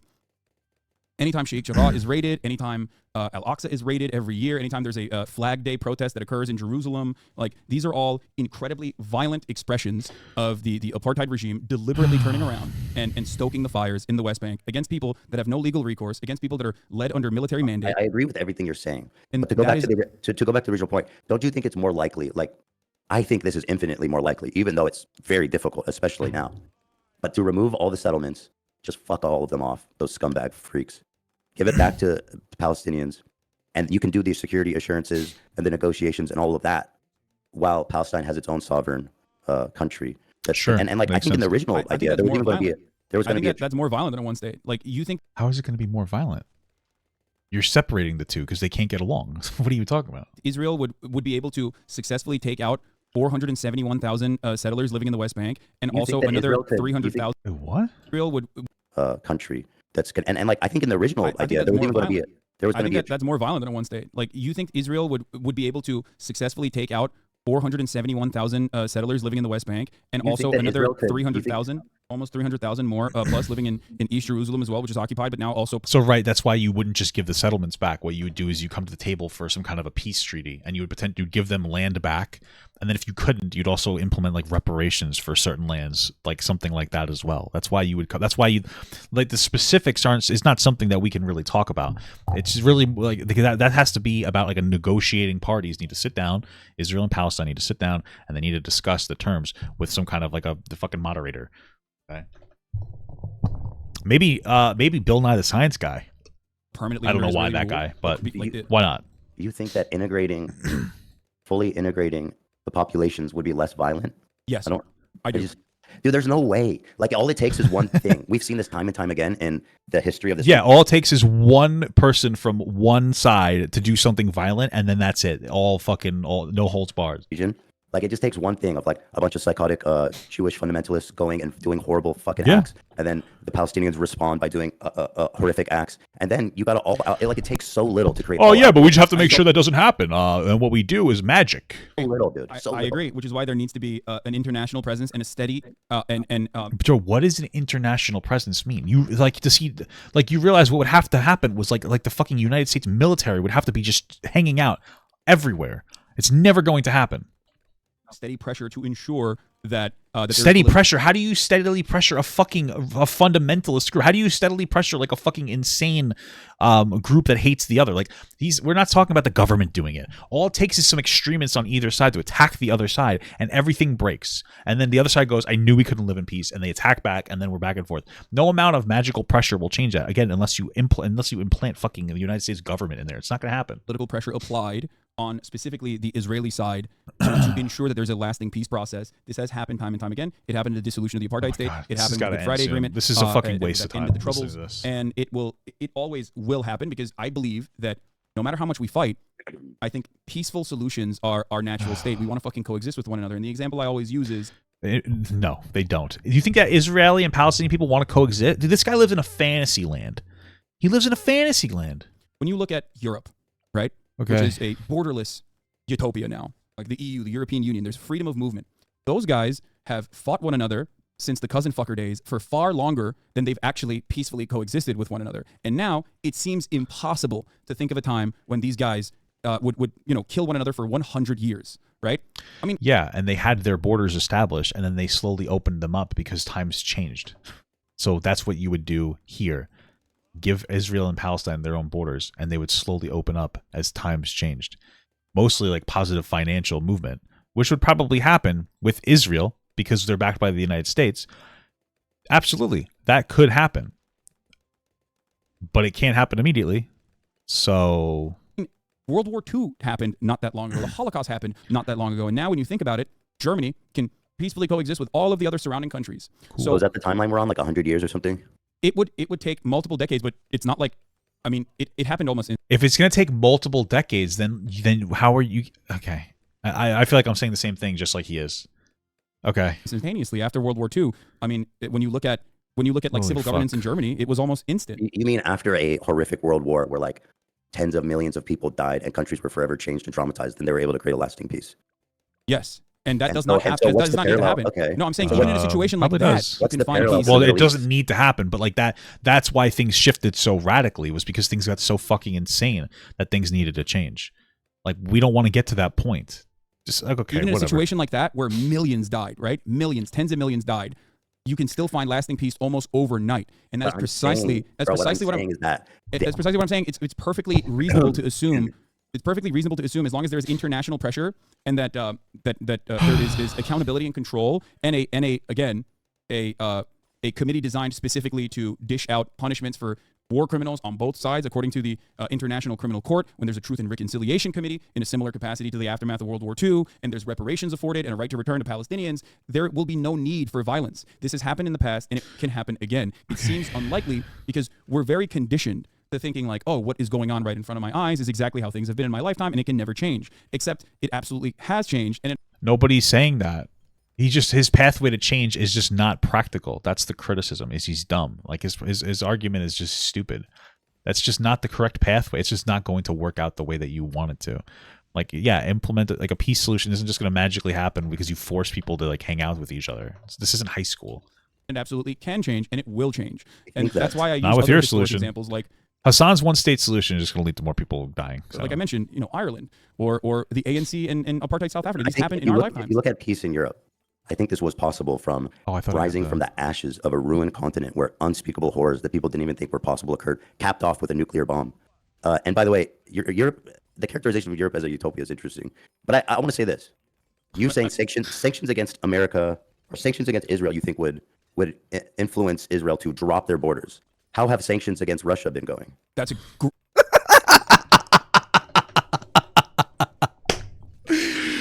That's actually fucking funny. That's funny.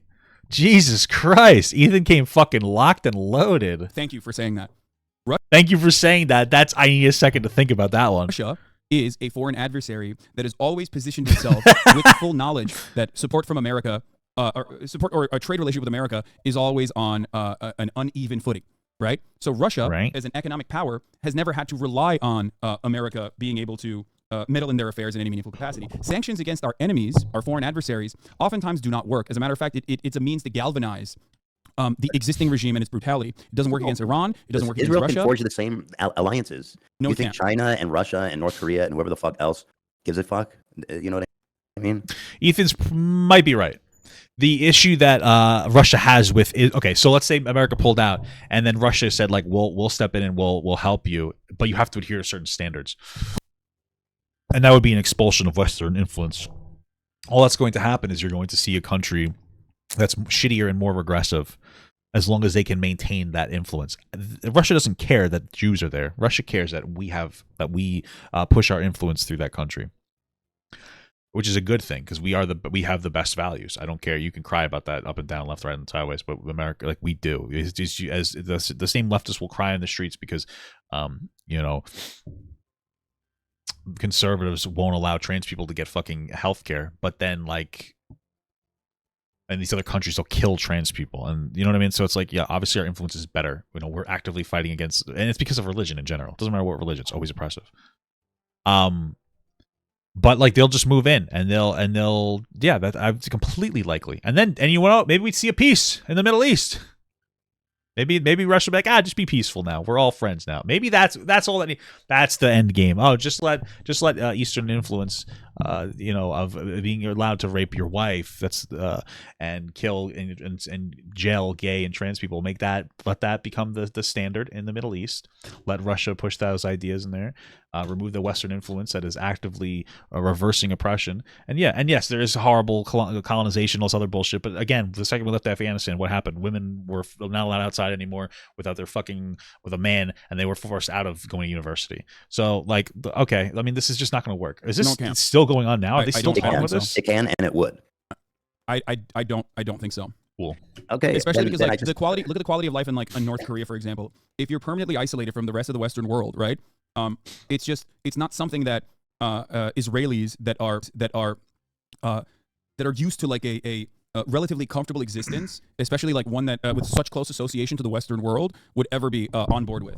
Dude, Israel is extremely resourceful. They've proven that from their inception. There's no to the Western world that are used to like a relatively comfortable existence. Okay, so the problem. Thank you so much for the 9 months, by the way, Cal. The problem with that is that like, they're used to a comfortable existence working with the United States. Yeah, for sure. But if they implemented a one-state solution, they would lose that comfortableness because there would be so many tensions that there would just be more war again, and they would attack each other again. So of course they're not going to dissolve our borders. So like, yes, we have an influence over them because they like the fact that we give them stuff.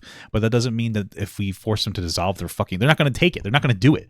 They lose all comfort doing that. Like one that with such close association to the Western world would ever be on board with.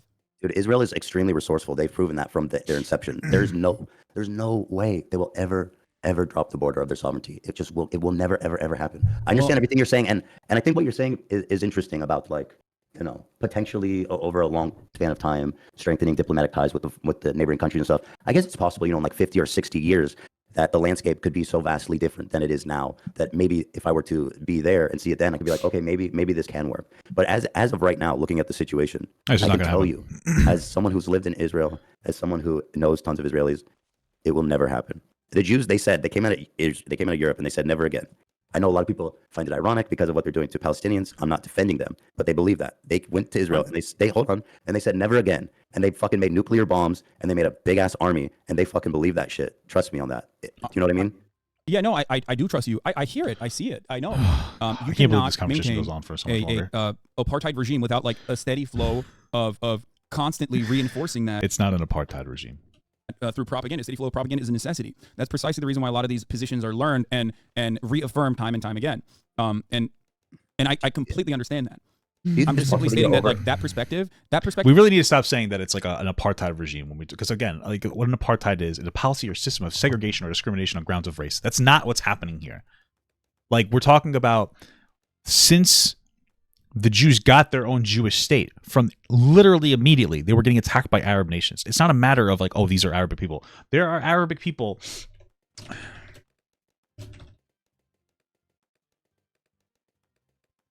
There are Arabic people in the Israeli government. So it's not an apartheid, objectively. It's we need to keep the people out that want us dead. It's not an apartheid, dude. Shut the fuck up. It can be dealt with through the things that I just mentioned. The truth and reconciliation can be an honest effort in international pressure and international support where it's an absolute necessity.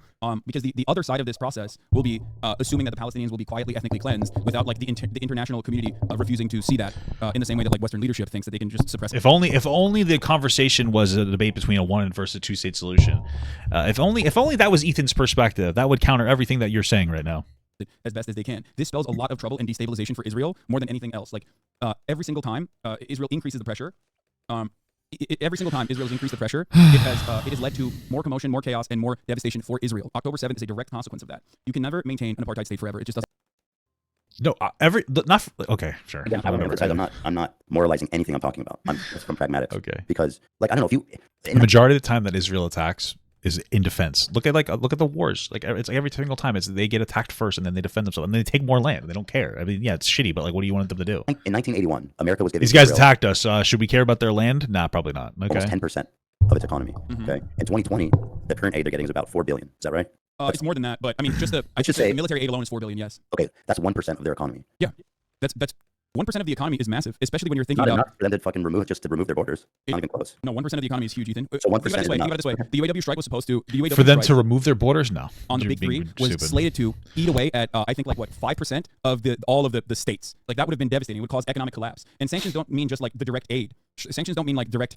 Sanctions don't necessarily just mean like all the weapons that we're giving to Israel. It also means like stopping companies from working with Israel as well. Like this is how sanctions operate. I feel like, you know, in a sense, Israel's become, they really, with the amount of tech and like inventions and IP shit they have, I feel like it would be really hard for a lot of companies to sever those ties. And Pegasus is just one good example of it. Yeah, I understand what you're saying, but it absolutely can happen. But 1% is enough to convince Israel, who is afraid that there'll be genocide. No, 1% is just the weapons, the amount of weapons that we're giving, because it would be significantly more damaging to their GDP. Here, this is a good take. Ethan knows how much 5% is. Okay, so it's a lot. Yeah, Polygon Primitive says the 2008 collapse was a 4% GDP contraction. So like that led to the 2008 collapse. 1% is simply just the weapons that we're giving, like the Iron Dome and things of that nature, like the Tamir interceptor missiles and stuff. So beyond that, it would be far worse than that. But also, before we even talk about like Israel's economy with American contributions, according to the Financial Times, Israel's economy is slated to collapse already. I think Standard & Poor's warned Israel even before the bombing campaign started that if they were to try to maintain a steady occupation of Gaza, that their credit rating would change dramatically, because 300,000 reservists and all of these Merkava tanks and all of the rockets that Israel is utilizing, no matter how much America gives them support, is obviously going to have a long-lasting and damaging impact on the Israeli economy. So even without like Israel's economy at this moment is already in a troublesome situation, even without boycotts and even without sanctions, just simply on its own. So I don't think that it's as I don't think that the situation is as, again, you have to acknowledge that to Israelis, the dissolution of its border is literally the genocide of them. They will all die. That's how they feel.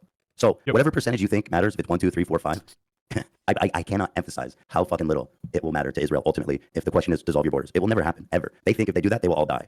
That's the perception in Israel. That's what they think, and you cannot convince them otherwise. You can't. No, you can, and you can. I think you can, especially because, like I mentioned.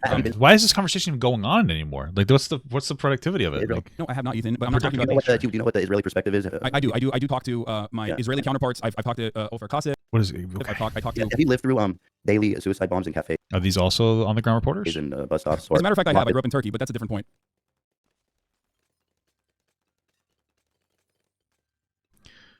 Hasan's parents are rich. They were able to bring him to America, so he has like a dual citizenship at birth. He didn't experience any oppression in Turkey. He's full of shit. He's virtue signaling right now. Yes, okay. I have experienced that 100%. Okay, in Israel. So no, like, not in Israel, but in Turkey I have. I know. Okay. I'm talking about Israel. So okay, fair enough. You've experienced that in Turkey. Do you think that you can understand without being there and without living there, like that you can convince them otherwise? I don't understand I don't understand where that confidence comes from. How do you can make the confidence comes from my belief that the morally just thing, like I will always unflinchingly support the morally just cause, right? No matter what happens. What a nice guy. Practical application, yes, there's going to be people that are resistant to that. Maybe even people who want to engage in acts of terror. Yeah, just force them to do it. That on the Israeli side, especially. But ultimately, these are solvable problems because I look at the material realities on the ground. Without American support, without Western support, unconditional support, and trade, Israel would not be able to maintain an apartheid regime. That's crazy. It's not an apartheid. You're a fucking idiot. Give me like 1 second. Okay, I didn't know this was gonna be so long. I gotta piss. I'm gonna go piss and grab something to eat. South Africa was not able to maintain its apartheid regime, and as long as there is more pressure from the West, this will most likely change if America finally does the righteous thing for once in its fucking life. Now, having said that, okay. By the way, and I just need to make this clear because you keep saying that you support the moralistic thing. I support the moralistic thing too. I'm talking pragmatics here. I'm telling you, yes, the one state is a non-starter. That's my point. The pragmatism I don't know what people are saying, but I can only imagine the fucking psychotic. Yeah. Well, don't pay attention to what people are saying. If there's people watching this who are just seething, I'm just telling you, this is just what it is. What I'm explaining to you is what it is, and I believe that people need to reckon with the reality of the situation to actually approach this into a meaningful conversation. Because again, I can't emphasize how much the one state thing is impossible from the Israeli perspective. Yeah. But you talk about sanctions. I mean, if you look at Russia, Russia and Israel are not. Russia and Israel are not the same. Of course, they're different countries. Western leaders, they all predicted there would be a total collapse of Russia's economy, but all that happened was it made them more nationalistic, it made them more resolved, it made them basically search out new partnerships. And I don't think that there's any evidence that Israel would be unable to do the same things. Because the only times where a sanctions regime, the only time the sanctions regime has ever worked is if it's threatening our allies. That's it. We can actually sanction our allies. We cannot sanction our enemies in a way that like stops them from finding a way to continue surviving with the same quality of life. Israel is a democracy for Israeli Jews, right? It's not a democracy for the Palestinian citizens of Israel. What's up? I think this idea that sanctions would change anything is because it would dramatically change the quality of life. What's the evidence of that? When has that worked? I gave you the evidence. It worked in South Africa. The fear of sanctions alone and businesses pulling out of South Africa alone was enough to change the attitude on the ground. It did work. And not only that, but also I'm using this as an example because Israel was allied with South Africa and they personally saw how successful this was in South Africa, which is why South AIPAC Africa apartheid is completely different than the situation. Why is it completely different? Okay, well. So basically, here's what Hasan's saying. Hey guys, we put sanctions on Israel. We tell them we're going to dissolve your state. We merge them together. and they listen to us because they'll lose their country if they don't. They open their borders, and then they get taken over. They lose. Because why would Palestinian people who've been being oppressed by them for so long want to live with them and coexist with them? The thing he's saying is stupid. Israel, first of all, again, the Israelis believe that they will all be killed. So they're fighting for their survival. The South African white population also believe that 100%.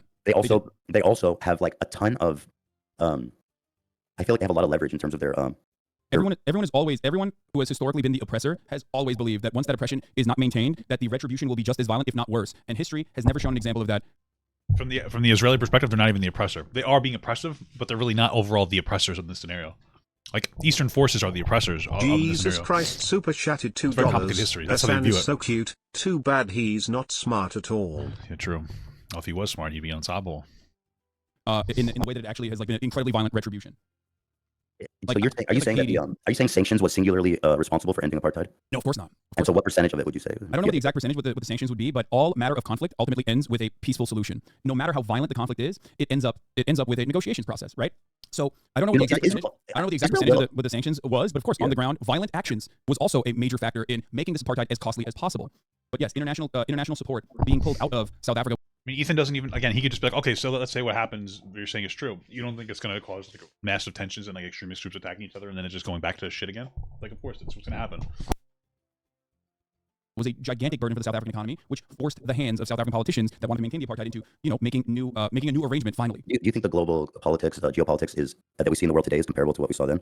No, because I think the collapse of the USSR also was playing a role in that process. Don't you think that like there's different allegiances and groups of nations forming, and one of them will take in Israel. There's just no shot. The idea that someone might take in Israel is insignificant in this circumstance. You know why? Because the quality of life that Israel has afforded to at least Jews inside of Israel proper is one that people do not want to take away. This is the major difference. If you live in a country like Russia, your government is already positioned against America sanctioning you before America even sanctions you. So you can withstand sanctions. Israel, on the other hand, has never considered the quality of life shift that would be seismic if there was Western sanctions upon Israel.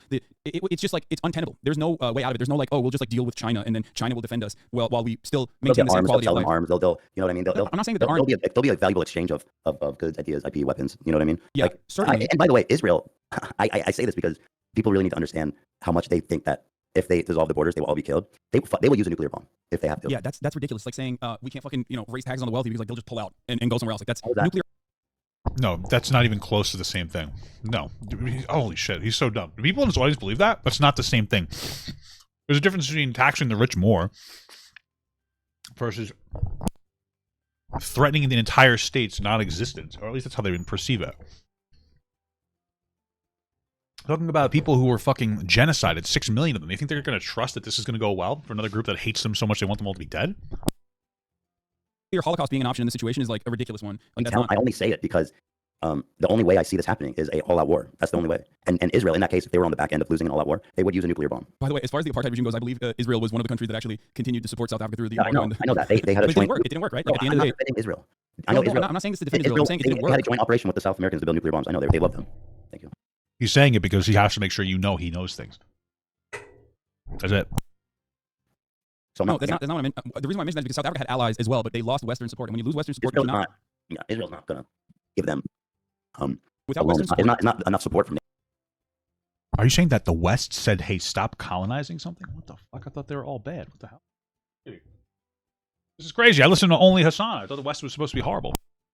To make a significant difference. It 100% is. If you are maintaining pressure on an ally, their economy will crumble so fucking fast that they will never ever be able to withstand it in the same way that a foreign adversary can. A foreign adversary can greatly diminish their quality of life because their quality of life is already not up to standard if you compare it to like Israel and the many benefits that Israeli citizens have and enjoy. That is a genuine political problem. That is a major political problem, which is why people will say sanctions only work on allies. They don't work on foreign adversaries. Like the Israeli population would not in a million years take a massive seismic shift in their quality of life. A lot of people would fucking probably should have leave. They would. You don't understand. No. They would take the seismic shift. They would. That's the thing that you don't understand. They would. And you know what I mean? They would. I know. People underestimate what the fuck Israel means to the people that live there. My point is always this. If BDS wasn't a genuine threat that Israel noticed and thought was like a legitimate threat, they would have not. What does BDS have to do with the conflict? No, boycott, divestments, and sanctions on the state of Israel. Oh, okay. BTS I do stand them. Yes, we stand BTS. Don't get mad at us, please. But BDS in and of itself was originally. I've been throwing them up too. BDS, boycott, divestments, and sanctions, which is controversial because like sometimes there are sometimes it does over leverage, overextend itself for sure, and like goes after like random fucking groups and whatnot. But like as long as it's like steadily maintained, boycott, divestments, and sanctions is a successful a successful way to apply pressure to Western governments, to apply pressure to the state of Israel, just like it worked against apartheid South Africa. And that is precisely the reason why, because it worked against South Africa. It wasn't the sole reason, first of all. It wasn't. One of many. I never said it was, but it was again, you're using it as an example, like a silver bullet, like that. Yeah, they did sanctions, so apartheid ended. It's just not the same thing. Well, the reason why I'm using that anyways, I think we're going on about the sanctions too much, because the thing is, I guess we're at a bit of an impasse in that, like, on one hand, looking at the two-state solution, I understand, there's so many fucking settlers now, and the government in charge of Israel has Netanyahu. Ethan has gotten so much better at like conversations. Like he's just like, yeah, we talk about the same thing. Let's just move on. Like, yeah, for real, this is ridiculous. Their whole fun conversation is just a back and forth of nothing. Basically, in his cabinet, have gone so fucking far, have done so much damage to the cause of peace by encouraging and arming these psychotic freaks that are out there, the settlers. Fucking, they're real villains. So it does seem, Israel they have removed settlements before, but not nearly that much, obviously. And so, I mean, the only time they removed settlements was in 2005 when they pulled out of Gaza, and then they resettled those people in the West Bank. Right. So like that had happened. That was a big political move too that a lot of people were upset about.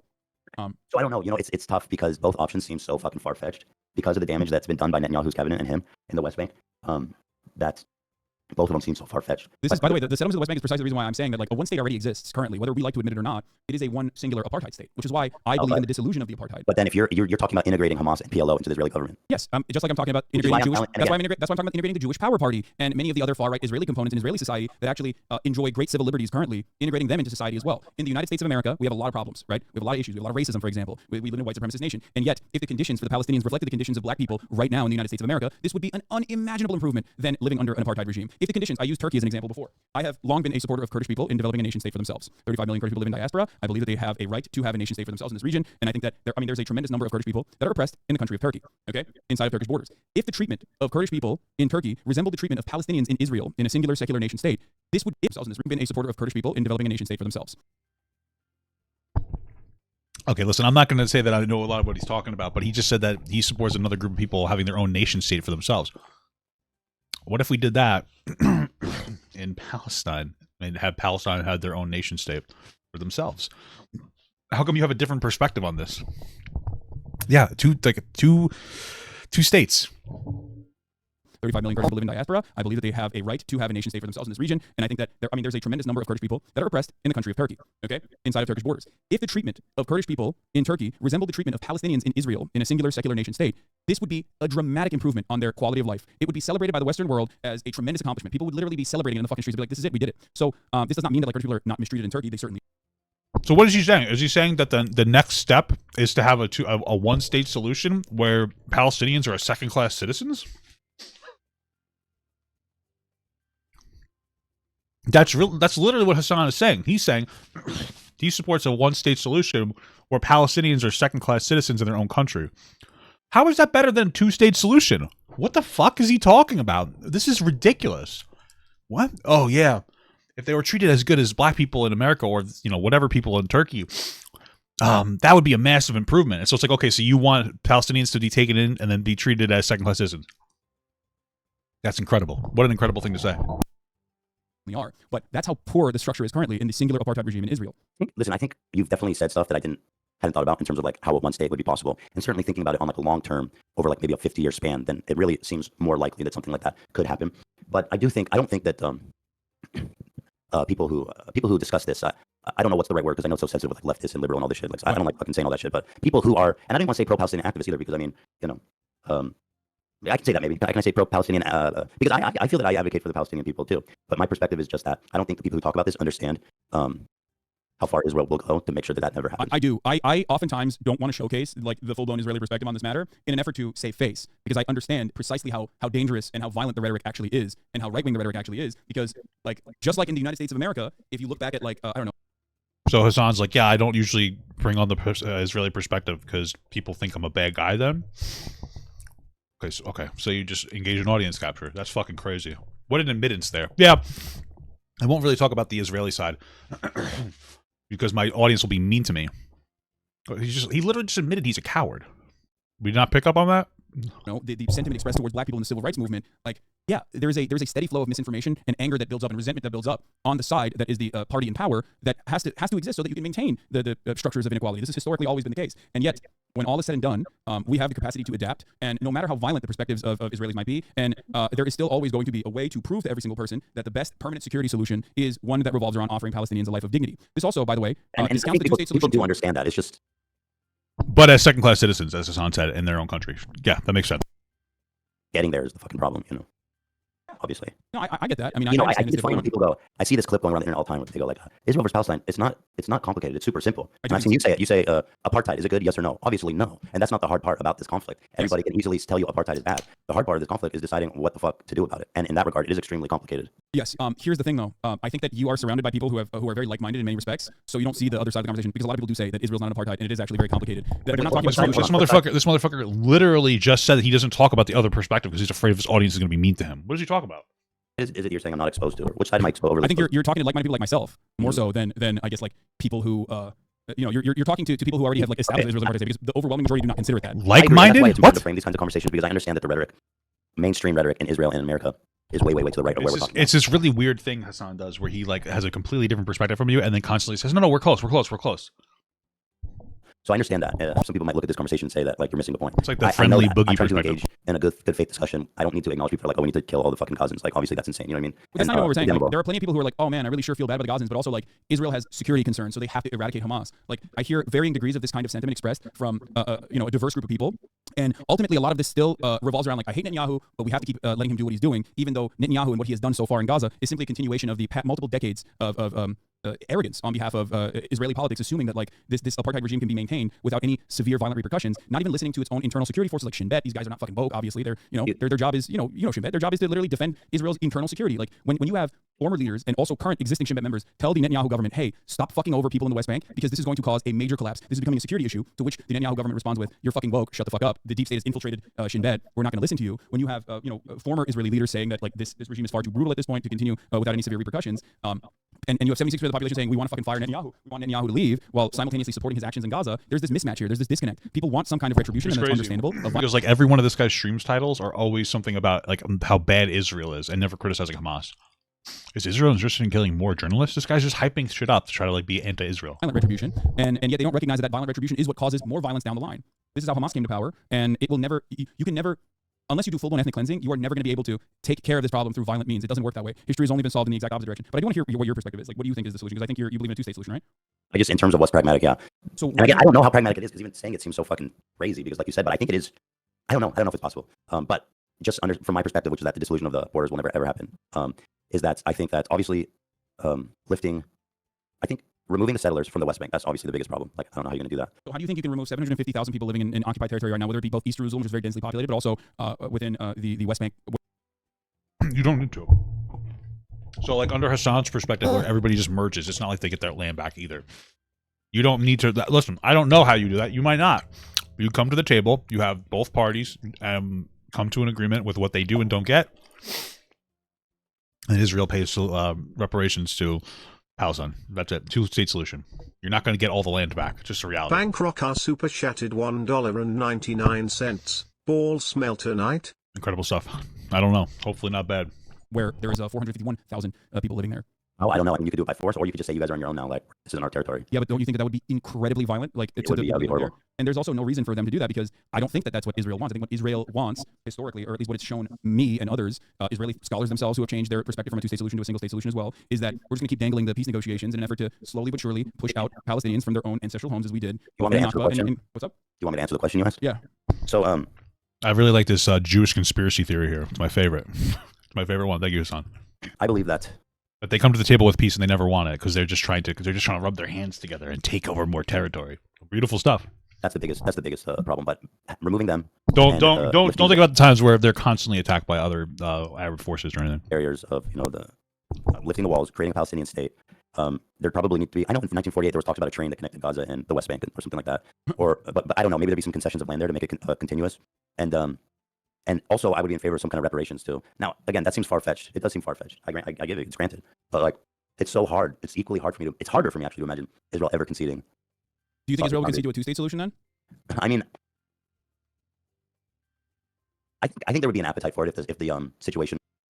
It's much more likely that a two-state solution will happen than a one-state. Was if like the vibes were right, to put it in a silly way. Like if there was a fair duration of peace and goodwill talks. If you go back again to Arafat and Rabin, even though a lot of Palestinians, I'm trying not to chew gum. A lot of Palestinians were not happy with it. But if you can go back to 1948 and make more concessions, I don't know, man. I don't fucking know. I don't know. They both seem so far-fetched and difficult, if I'm being honest. Yes. Because the settler situation just ruins the whole fucking thing. There's just too many settlers. Yeah, I don't know. There are 750,000 total, but 450,000 just in West Bank alone. You want to know the number of settlers that existed in the West Bank? No, stop info dumping. In 1977? What was it? 7,000. So, and in the 90s, that only increased to like what? I don't know what the exact number was. Hold on, I'm gonna look this up really quickly. So, let's see, 1990 number of settlers in the West Bank. In the West Bank in 1988, by 1988, hold on, what is the number of settlers and settlements in the West Bank? According to the Palestinian Central Bureau of Statistics. Wait, what is this? Number of settlers and Israeli settlements in the West Bank region by 1986. By 1986, the West Bank area, excluding Jerusalem, was 60,000. By 1990, it was 88,000. And then if you included Jerusalem, it reached up to 132,000. So in the 1990s, this number continuously grew to 100,000 to grow and grow and grow, and only continued to go through this peace process. Starting the peace process around grew to 100,000, and I guess like now arriving at 456,000. None of this is relevant to the conversation. 132,000 in Jerusalem. So when you look at these numbers, the Israeli government really fucked up. I mean, they didn't fuck up. That, Well, I know it's by design. I know it's by design. They want to. Bankrock super chatted $1.99. What's your resting heart rate? About tree fitty. And like, you know, it means it's harder to do it. That's why they did it. So, yeah. And in this process, this was, of course, this process was also done deliberately to destroy contiguity in the West Bank. That's why West Bank was partitioned off into 3 separate areas, A, B, and C. And of course, control over the areas that even Palestinians live in is also disputed. Israel took over more than 80% of the West Bank in this time frame. It really just seems like you wanted to have Ethan on to tell him how bad Israel people are, and not really have an actual conversation about the topic of a solution. So that's cool. 80% by saying these are this is a matter of military necessity. But Salem has a really helpful guide on this if you want to look at it as well. They have like I find it interesting that his argument's like, well, how likely do you think they would be to a two-state solution? Well, I don't know, Hasan. I mean, like you said, all they have to do is sanction them and force them to do it anyway. So it doesn't matter. Difference is if we actually sanction them and pressure them on this, they'd be a lot more likely to engage in that than the dissolvement of their entire state. That's just the reality of the situation. An interactive map that you can scroll throughout time to see it. And in that process, they set up checkpoints. In that process, they set up 2 specific highway systems where Palestinians could only go on certain roads with a tremendous number of checkpoints versus Israelis could go on all the other roads. And right, I know, it's horrible. It's apartheid. It's crazy. So to me, this was the opportunity. I don't know, maybe you're right. Maybe one state is more likely. Maybe I can see it, but like I just have a hard time reconciling that. But the way that you explained it definitely does make me think that it could be possible over a long period of time.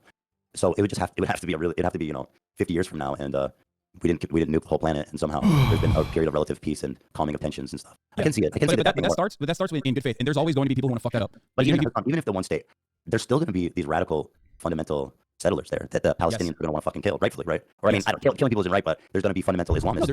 Exactly, absolutely, you're right about that. Except there are. This is something that I talk to Jake about because I think Jake's understanding is like kind of childish of the matter. He always says like, "Oh, it's religion." It's Cenk for president, bro. Yeah, Cenk for president. He's going to do it. He's going to do the damn thing.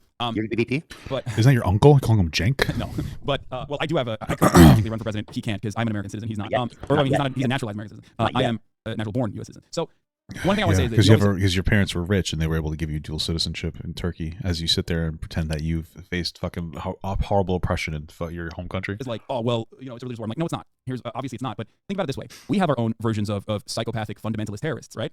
We do. And every now and then. Yeah, like you. And that's devastating. And we deal with it through the normal criminal court system, right? That's what will happen. I'm not saying that like it's going to be perfect and everyone's going to get together, hold hands and say kumbaya, okay? That like everyone's going to hug and kiss one another. But what we do have a tendency. I swear that it sounds like a fucking like anti-woke, or he's like an anti-West psyop. We do collaborate with one another, okay? We do have a tendency to live in peace. That's what we want to do. So ultimately, if there is a structure, if there's a one-state structure, of course there's going to be fucking psychotic like Jewish power people and also Islamist fundamentalists or even people who are like, nah, fuck that, I want to kill settlers regardless. Those guys are going to go to jail. Just like the kickstarting of that process also revolves around making sure that there is a tribunal for war criminals on both sides. Like being able to capture and also bring to justice war criminals on both sides of the equation. What do you do about the settlements that are there now? I guess you're saying it doesn't matter because everybody can live wherever they want. The settlements are precisely the reason why I don't believe in a two-state solution, because I don't believe that there's any reasonable way to eradicate 400,000 people and then 230,000 from Jerusalem. Like that, you cannot do that in a peaceful way. You cannot get people out of there. By the way, you were talking about Holocaust survivors. The Holocaust survivors is actually a really interesting thing. I didn't even know about this, but you know about this because you live in Israel. They're some of the poorest people in Israel.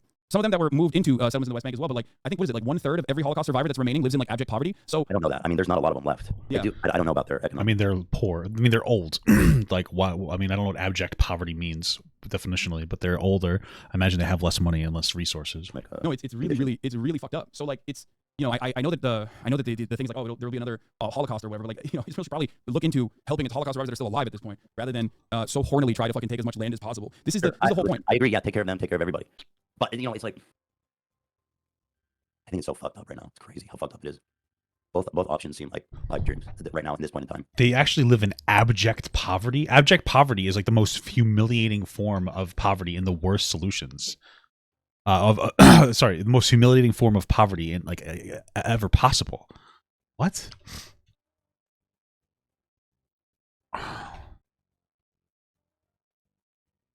He's just there's no way that they live in like they're living on the streets. What? No, he's saying abject poverty. That's true. A third of Holocaust survivors live in poverty. Advocates say, but they don't say fucking abject poverty. And this isn't even like a statistic. This is what advocates say. I don't know who that is. I guess Hasan is the advocate.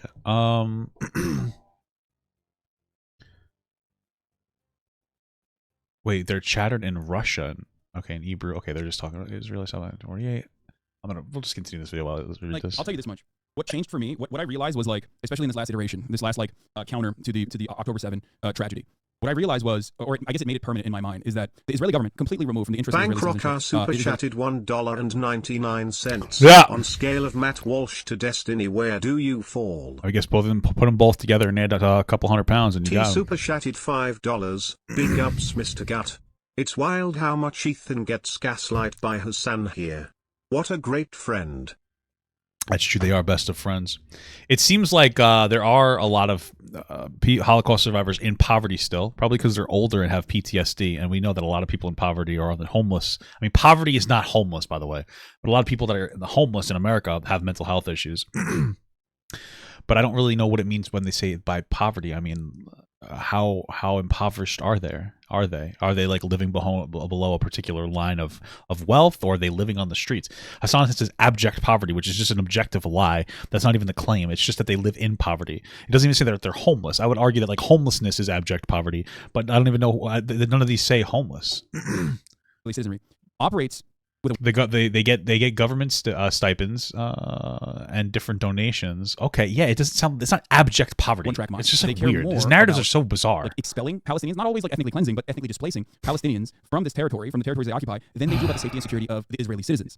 I saw this being reflected by those who had been victim to the attacks on Kibbutz Be'eri and other kibbutzim as well. Some of the victims immediately after, while they were still trying to figure out where their family members were in that hotel in the Dead Sea, and they basically were reflecting on the things that had happened, and they were saying a similar thing, that it's like you care more about like killing Palestinians or pushing Palestinians into the sea than you do about like the safety and security of the Israeli citizens. Like, of course this is going to happen. It's going to continue happening over and over again. And why am I saying this? Because on October 7th and October 8th and October 9th, there were still Palestinian militants inside of Israeli boundaries, right? But what was the first action that Israel engaged in? The first action that Israel engaged in for the first 2 days was immediately to start bombing Gaza. To me, it's like, what the fuck are you doing? Like, protect your own borders. What do you think Israel should have done in response to October 7th? I think, obviously, overtaking and maintaining permanent security in the southern regions was the first thing to do. The second thing to do would be to, instead of bombing Gaza, unless there's like areas where there's rocket fire coming from, which they trade off time and time again, but instead of indiscriminately bombing Gaza, I think the first thing to do in that situation would be to dismantle the government in the way that it existed, like get Netanyahu out of power. Okay. So you're saying Israel. So you get attacked, and the first thing you're going to do is dismantle your government? What the fuck? That doesn't even make sense. What is he talking about? 5%. Hold on, dude. You're saying in response to this terrorist attack, Israel should have dismantled their own government. First set of actions would be to democratically take Netanyahu out of power, yes, and then engage in a hostage release scheme. Jesus Christ. Okay. So by this own logic, you get attacked and you immediately fold? I mean, that's just going to show, hey guys, we're open to more attacks. Okay, crazy. That would then also lead to a larger negotiations process. Absolutely. Okay. And if they didn't comply, and if Hamas didn't comply, yes, then you fucking bomb. Then you bomb. Like, it's not my point. This is just stupid. So Hamas kills a bunch of people, you dismantle it, you dissolve your entire government, and then you hope Hamas stops. That makes a lot of sense. My point is always this: like, I talk to my friends who are definitely a lot more conservative than you are, right? My friends who are Zionists. He doesn't have a single conservative friend. This guy's a fucking idiot. Okay. Who are a lot more conservative than their I don't know in what way I'm conservative at all. You're not. I'm saying that I have friends who are a lot more conservative. Mischaracterize me. What I believe is really I'm not mischaracterizing you at all. If I thought you were a reactionary on this matter, I would not. He's trying to say that like all of his friends are super conservative. He knows how to talk and chat with conservative people. He's a man of the people. That's all he's saying. Not be having a normal conversation with you. I would be incredibly critical and would be more interested in like yelling and trying to nudge my position across instead of like walking through this step by step and get. Are you wearing baby gloves for me? No, I'm not wearing baby gloves for you. I think that you are a very kind-hearted person who literally lived in Israel, so you of course have like biases, just like I do, right? Biases in the other direction, but you are someone who is ultimately led by empathy.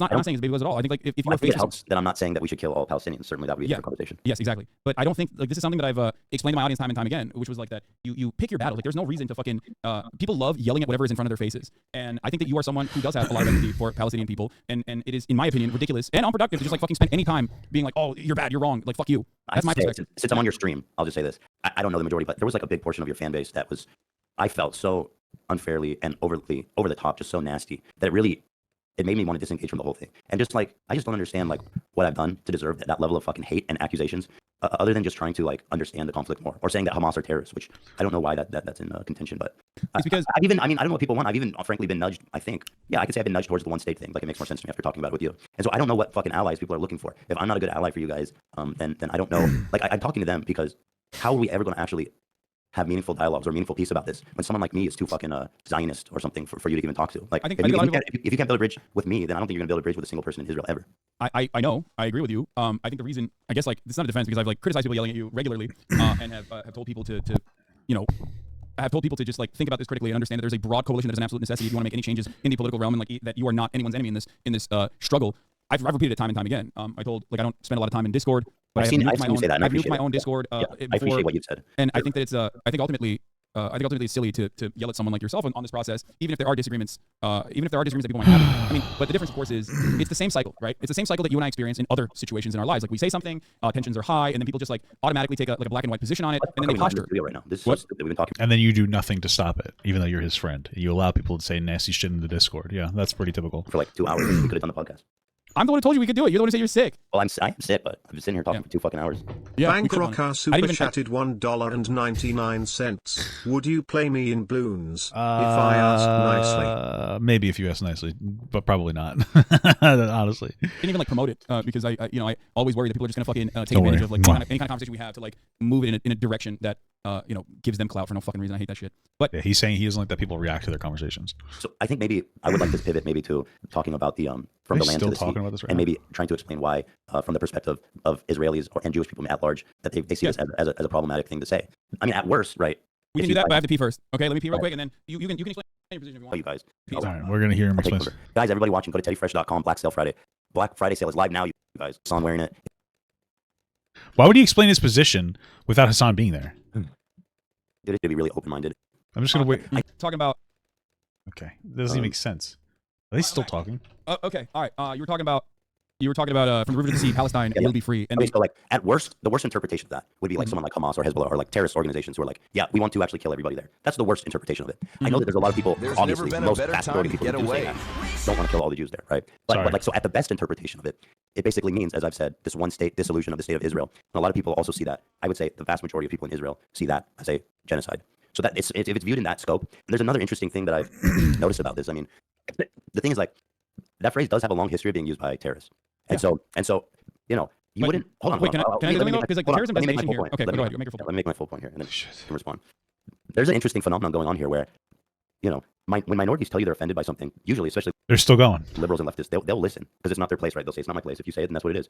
I mean, Jews make up 60% of all hate crimes in America right now. Mm-hmm. So when Jewish people look at that and they say, listen, it makes me uncomfortable the way that that's used. I find it interesting that people see that as an opportunity to argue instead of listen. Especially to me, it's like you can make the same argument about the Confederate flag, where Southerners will be like, listen, it's just about our heritage. You know what I mean? That has nothing to do with racism. And maybe and some people do believe that, right? But at the end of the day, if a black person is like, that Confederate flag is offensive to me, you're not going to argue with them and say, no, it's just heritage. Like, not everybody who uses it is racist. So then, you know what I'm saying? Like, it just doesn't seem fair. I know, but okay. I mean, that was an excellent point. I don't know what else.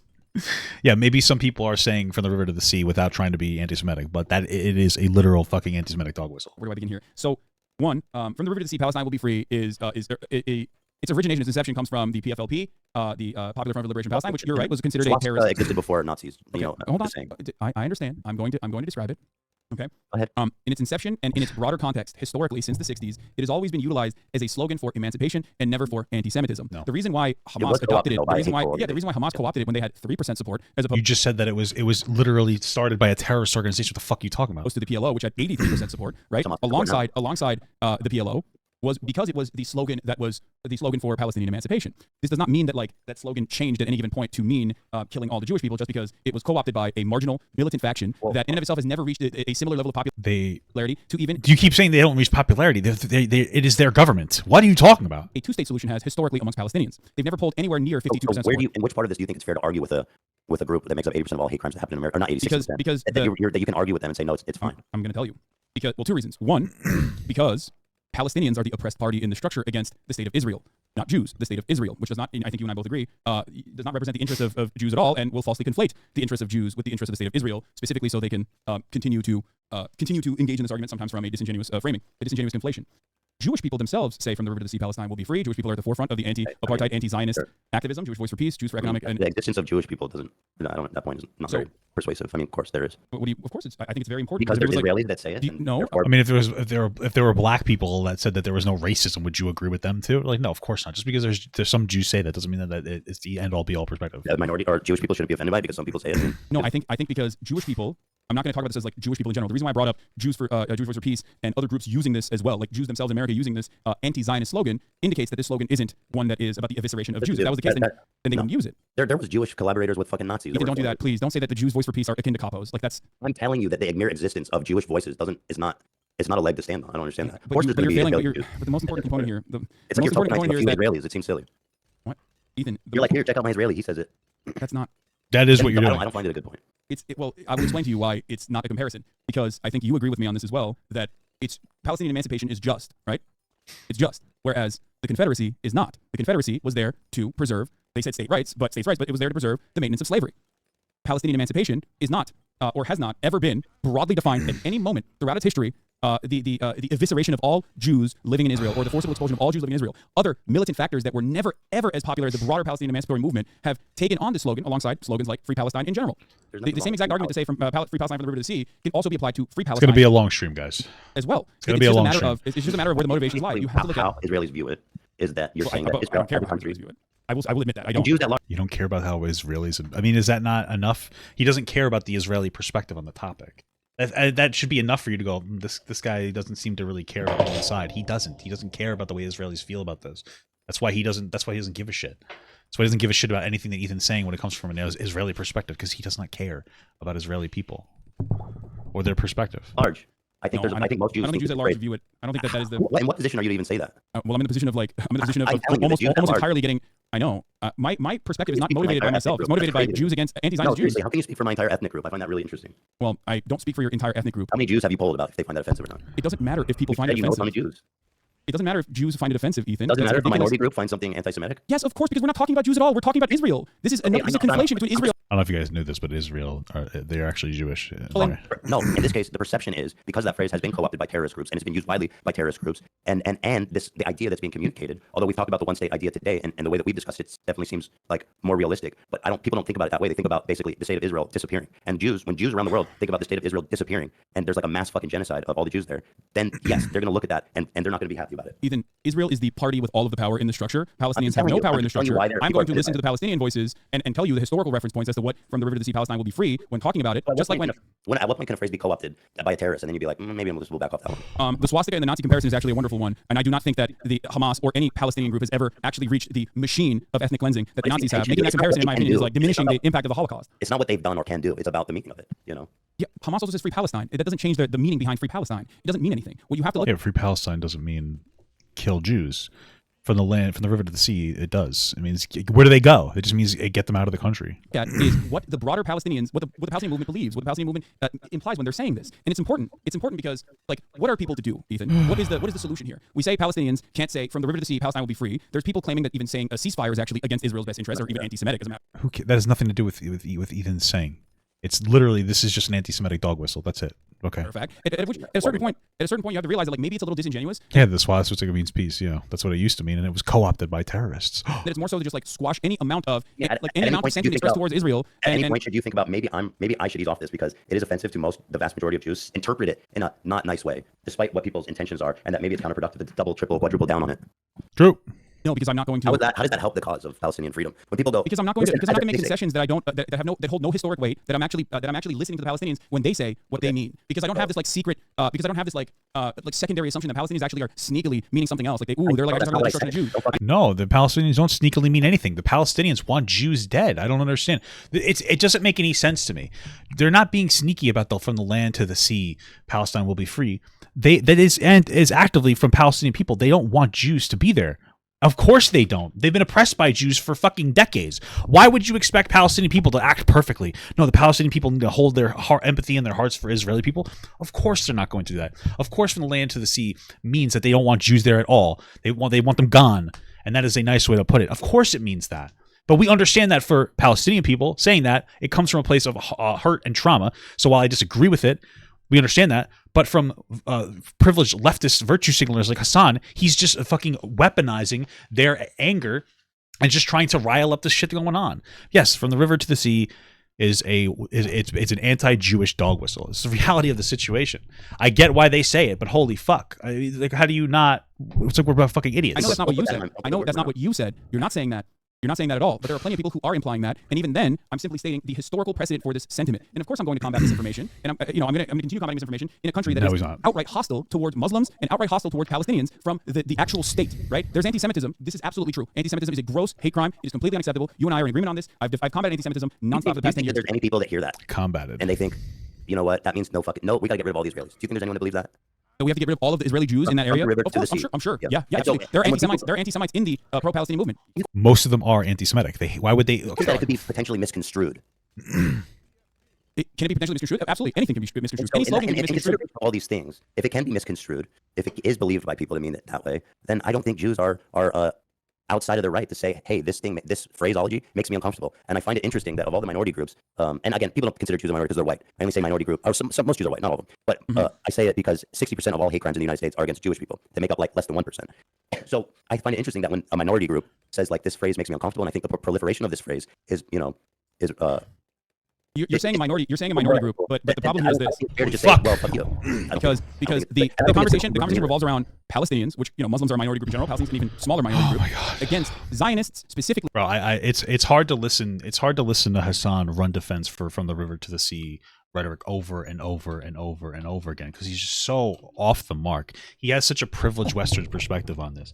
The Palestinian people saying From the River to the Sea, Palestine will be free. They are talking about getting rid of Israeli people from the land historically that they had before Israeli people because Israel is an oppressive force onto Palestine. So of course they want them out of there. That's what that means to them. And I get that it means that to them because they're being oppressed by them, even if I disagree with it. But Hasan is not a Palestinian person living in Palestine being oppressed. And so when we, as people who are much more privileged and more disconnected from the situation, as we double down and tell non-Palestinian people, because the other leftists, and say it's okay to say this, it isn't an anti-Semitic dog whistle, when it literally is, you're being fucking stupid.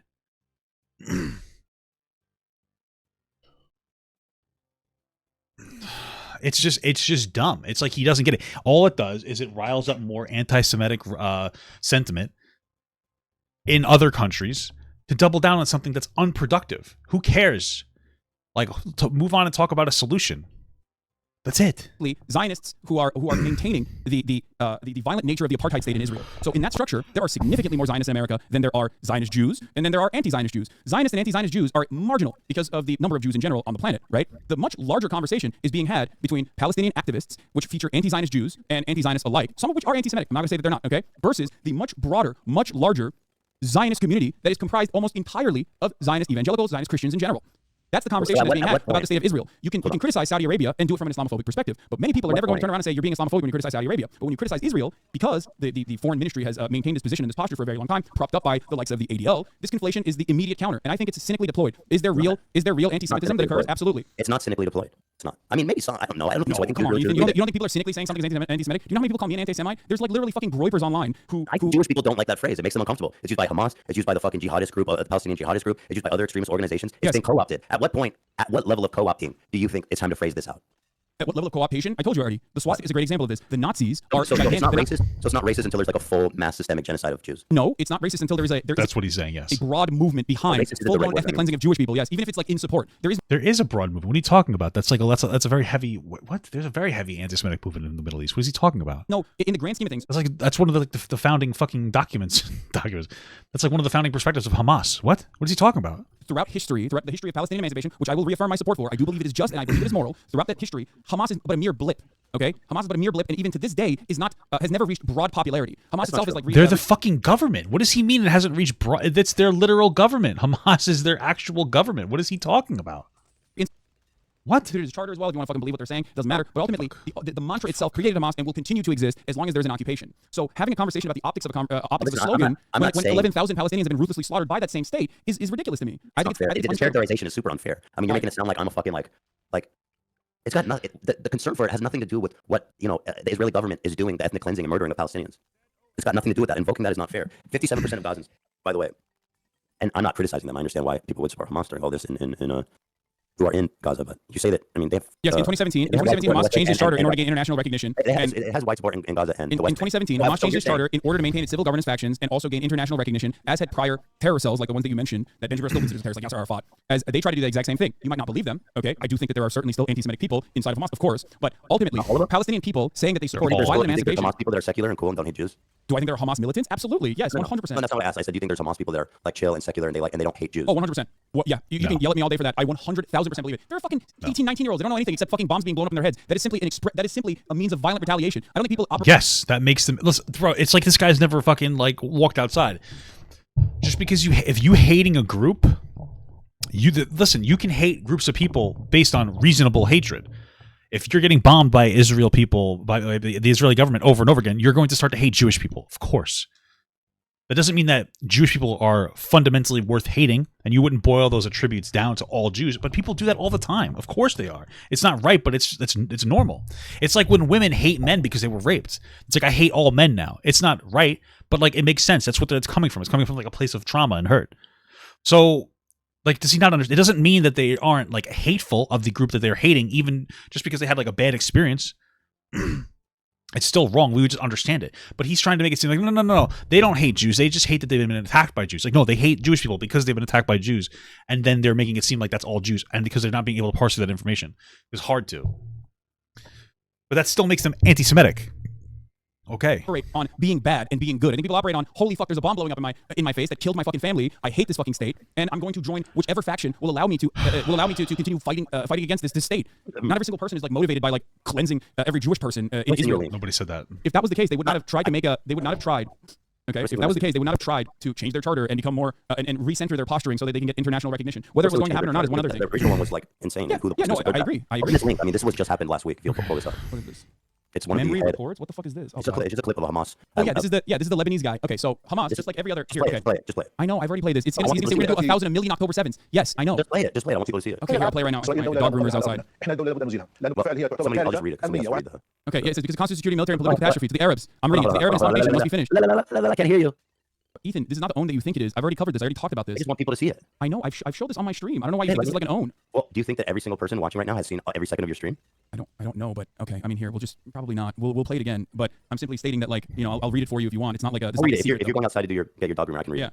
Okay. Right here. Oh shit! Never mind. The groomer's not even here. Oh wait, I can't play it on your stream. Never mind. Yeah, I can play it, but it doesn't matter. Here. So play it. If you don't mind just reading the. Yeah. The Al-Aqsa flood is just the first time, and there will be a second, a third, a fourth. Because we have the determination, the resolve, and the capability to fight. We will have to pay a price. Oh, thank you for the membership. Am I gonna get a roll of memberships? Oh yeah, this is like the re-up. Thank you so much for all the re-ups. And yes, we are ready for it. We are called a nation of martyrs, and we are proud to sacrifice martyrs. We did not want to harm civilians, but there were complications on the ground, and there was a party in the area with a civilian population. It was a large area across 40 kilometers. The occupation must come to an end. Occupation where? In the Gaza Strip. No, I'm talking about all the Palestinian lands. Does that mean the annihilation of Israel? He says, yes, of course. Yeah, who's this guy? The existence of Israel is illogical. There's cuts in there too. I don't even know what the fuck he's saying, but it doesn't matter. He's saying a bunch of fucking psychotic, bloodthirsty shit. I agree. One of the head. This is I've seen him before. He's a spokesman for Hamas. Yes, there are multiple factions within Hamas right now. There are multiple factions within Hamas right now. Hold on, let me finish it. The existence of Israel. Okay, he's a representative of Hamas. Why is that not like enough for us to go like, oh shit, that's concerning? Is what causes all the pain, blood, and tears. It is Israel, not us. Do you want me to talk about it? He's going to say 1 million October 7th as well. It is Israel, not us. We are the victims. There's only like 10 seconds left. Therefore, nobody should blame us for the things we do. We're victims of the occupation, period. Therefore, nobody should blame us for the things we do. On October 7th, on October 10th, on October 1 million, everything we do is justified. Yeah, he even says it in English. It is justified. Okay? Are you happy? Now, let's talk about it, because you brought this up as though this is like an own or something. One, for as many bloodthirsty psychotic freaks exist in fucking Hamas, there is the same number of non-democratically elected motherfuckers in Israel that say the exact same shit. You and I are in agreement on that. I'm saying this to defend Israel. I'm saying it because I'm just telling you why people are uncomfortable with that phrase, from the river to the sea, because they interpret its use like what this guy's saying, which is that from the river to the sea, say Israel be destroyed, and there'll be no Jews left in the region. Hi, Teddy. How are you, sweetheart? You have a good day?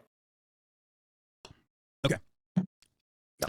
For the record, from the river to the sea is the Likud charter as well, and they do have the material. Not only do they have the support in their coalition government, but also the material realities reflect that Israel is a genocidal apartheid state. So when they say from the river to the sea, this land belongs to Israel, that is a little bit more important. However, I don't even care about that sloganeering. I don't care about what Israel says either. I care about the actions. Okay. Okay. No. You made a statement defending this slogan, and that's the yes, I still defend it, and I'm still defending it. Listen, it's got nothing to do with defending Israel or not. I'm telling you how people feel about it. So at what point? Yeah, like why live and die on this slogan when it is clearly an anti-Semitic dog whistle? Point does this statement become justifiably anti-Semitic? Your position is that once basically the government has become full-blown Nazis, or I mean, whatever, Hamas or whoever has become full-blown Nazis, only then will it be considered to be anti-Semitic, and no sooner. No. That's what okay. No. So when? This person's statements do not speak for Palestinians as a whole, and never has. He doesn't even fucking speak for Hamas. There are two different factions, or multiple factions in Hamas. There's the civil governance branch. No. He doesn't speak for Hamas. He's part of Hamas. What are you talking about? Ethan, there are literally conflicting factions within Hamas. He is the more militant faction in Lebanon. Like, I'm not even defending these guys, but at least like this is not a defense of Hamas in any capacity. But you have to parse through this. Of course he speaks for one faction, is what I'm trying to say. So when they are even divided amongst themselves, then like obviously at what point is this phrase allowed to be offensive? When there's like I told you. So not, you said Nazi Germany. No, I said the level of popularity and the intentions of Palestinians have never been, historically or in contemporary society, to ethnically cleanse Jewish people out of Israel or ethnically cleanse Jews as a whole, right? Depending on who you talk to on the side of defending Israel or on the side of like genuine concern, expressing genuine concern over a statement like this, it ranges from. It doesn't matter what Hamas' goals is when Hamas in and of itself, in this very moment, has never captured a broad popularity and is literally not. It's not popular. It won't be popular. Bro, he keeps saying they haven't counted popularity. It's their literal fucking government, dude. It'll never be popular. There are Palestinian Christians living under Hamas. There are too many different opinions. Oh, you're sick too. Me too. You feel okay? You think it's because your tooth hurts? Maybe you just got sick, probably. Does your throat hurt? My throat hurts. A little bit. Do you sleep good? Nice. Cool. You did in the night? We'll have to, we'll take it easy today. Hopefully feel better. Oh, no. No fever? Okay, good. When I'm done here, we'll go hang out and take it easy and feel better. Love you. Okay. Right. Cool. There's a couple factors to consider here, okay? Like, Allahu Akbar means God is great. But for the longest time in American politics, Allahu Akbar was seen as a threat, okay? Constituted threat. A valedictorian literally said one nation under Allah in her fucking speech a couple years back, and people got mad at her instead of saying one nation under God. We cannot massage our expectations in a morally righteous cause to tailor the needs, to suit the needs of those who are ostensibly defending the maintenance of an unjust structure. I think it's ridiculous to concede on a point like this, especially as someone who takes anti-Semitism very seriously. I don't think that it's appropriate. Mark Lamont Hill was literally. No, he doesn't. He would be saying that it's racist or whatever. Anyway, whatever. This is getting so fucking. I'm tapping out. This is so fucking dumb. They're just rambling about the same shit the whole time. I'm about to turn it off. It's not even worth it. At the UN, okay. This man is a scholar. This man is a historian. He speaks in front of the entirety of the United Nations, and CNN fired him. Why did they fire him? Well, I'm assuming that you don't believe Israel has the right to exist. I don't believe Israel has a right to exist as an apartheid state. No, I don't. I don't believe that an apartheid state can continue. From the river to the sea essentially means the state of Israel is going bye-bye. Yes. Daniel super chatted $4.99. Thank you, Daniel. Sack. Incredible. Thank you so much. I appreciate that. I appreciate the ball break. Reference point is because in its charter in 1960, I think it was like 1965, the PFLP that first implemented this slogan literally said they wanted the Zionist entity to be dismantled so that there's a democratic secular state for all Jews living in Israel and all Palestinian Muslim Christians alike. Hold on. Who said that? TeddyFresh.com, guys. Black Friday sale. It's going on right now. I get my food. Typical. Do you think that? I'm just kidding. I just got chicken. My dad made me chicken. Listen. Your dad made you chicken? Yeah. Listen. This is important. You didn't even turn the stream off? This is important. Okay. So a lot of Israelis, like you also personally mentioned, right, believe that a secular singular state would mean genocide. But you also have been reasonable and have come to terms with the Israeli fears being overrepresented in this conversation. And this is the exact same conversation being played out once again. When I talk about emancipatory movements, I feature the actual people that are being wronged in this process and not the considerations of those who are defending, maybe not directly oppressing those people who are asking for a just cause that are morally on the right side, but those who are defending those who are wronging them. I don't care about the considerations of people who defend Israel in that situation. The Palestinians are the ones being wronged, which I agree with. Yeah. Then they can't be. Then they can use that phrase. They can use phrases with impunity about Israel. I mean, if they said, kill all the Jews, then no, of course not. That's not a phrase that they can use with impunity. What if they said, Israel shouldn't exist? Israel shouldn't exist? Israel shouldn't exist. It depends. It depends contextually. It's entirely about whether or not it is contextually appropriate. It's like the fucking OK sign. Nazis use it. You know what I mean? But contextually speaking, if you hit the fucking OK sign, it doesn't mean you're a Nazi. If someone is talking about Israel cannot exist within the framework that it currently exists, then wasn't that one of his perspectives on why Kyle Rittenhouse was a Nazi though? What's your OK or whatever it was? Super chatted $1.99. Thank you. From the windows to the wall to the sweat drips. Incredible. From the land. From the river to the sea, Palestine shall be free. And from the windows to the walls, Israeli women will drain my balls. And Palestinian women, because they're all pretty hot. And I think that this would be a beautiful sentiment to understand. Maybe I could mediate between Israel and Hamas. We're all pink on the inside. We're all pink on the inside. And I think if we could all come to that understanding, we could all move forward in a beautiful way. I think we could really make some progress. And we could just stop the fighting. We could just stop the fighting. And I think that's what we need to do, guys. That's what I believe in. You know, that's what I believe in, fellas. That's what I believe in.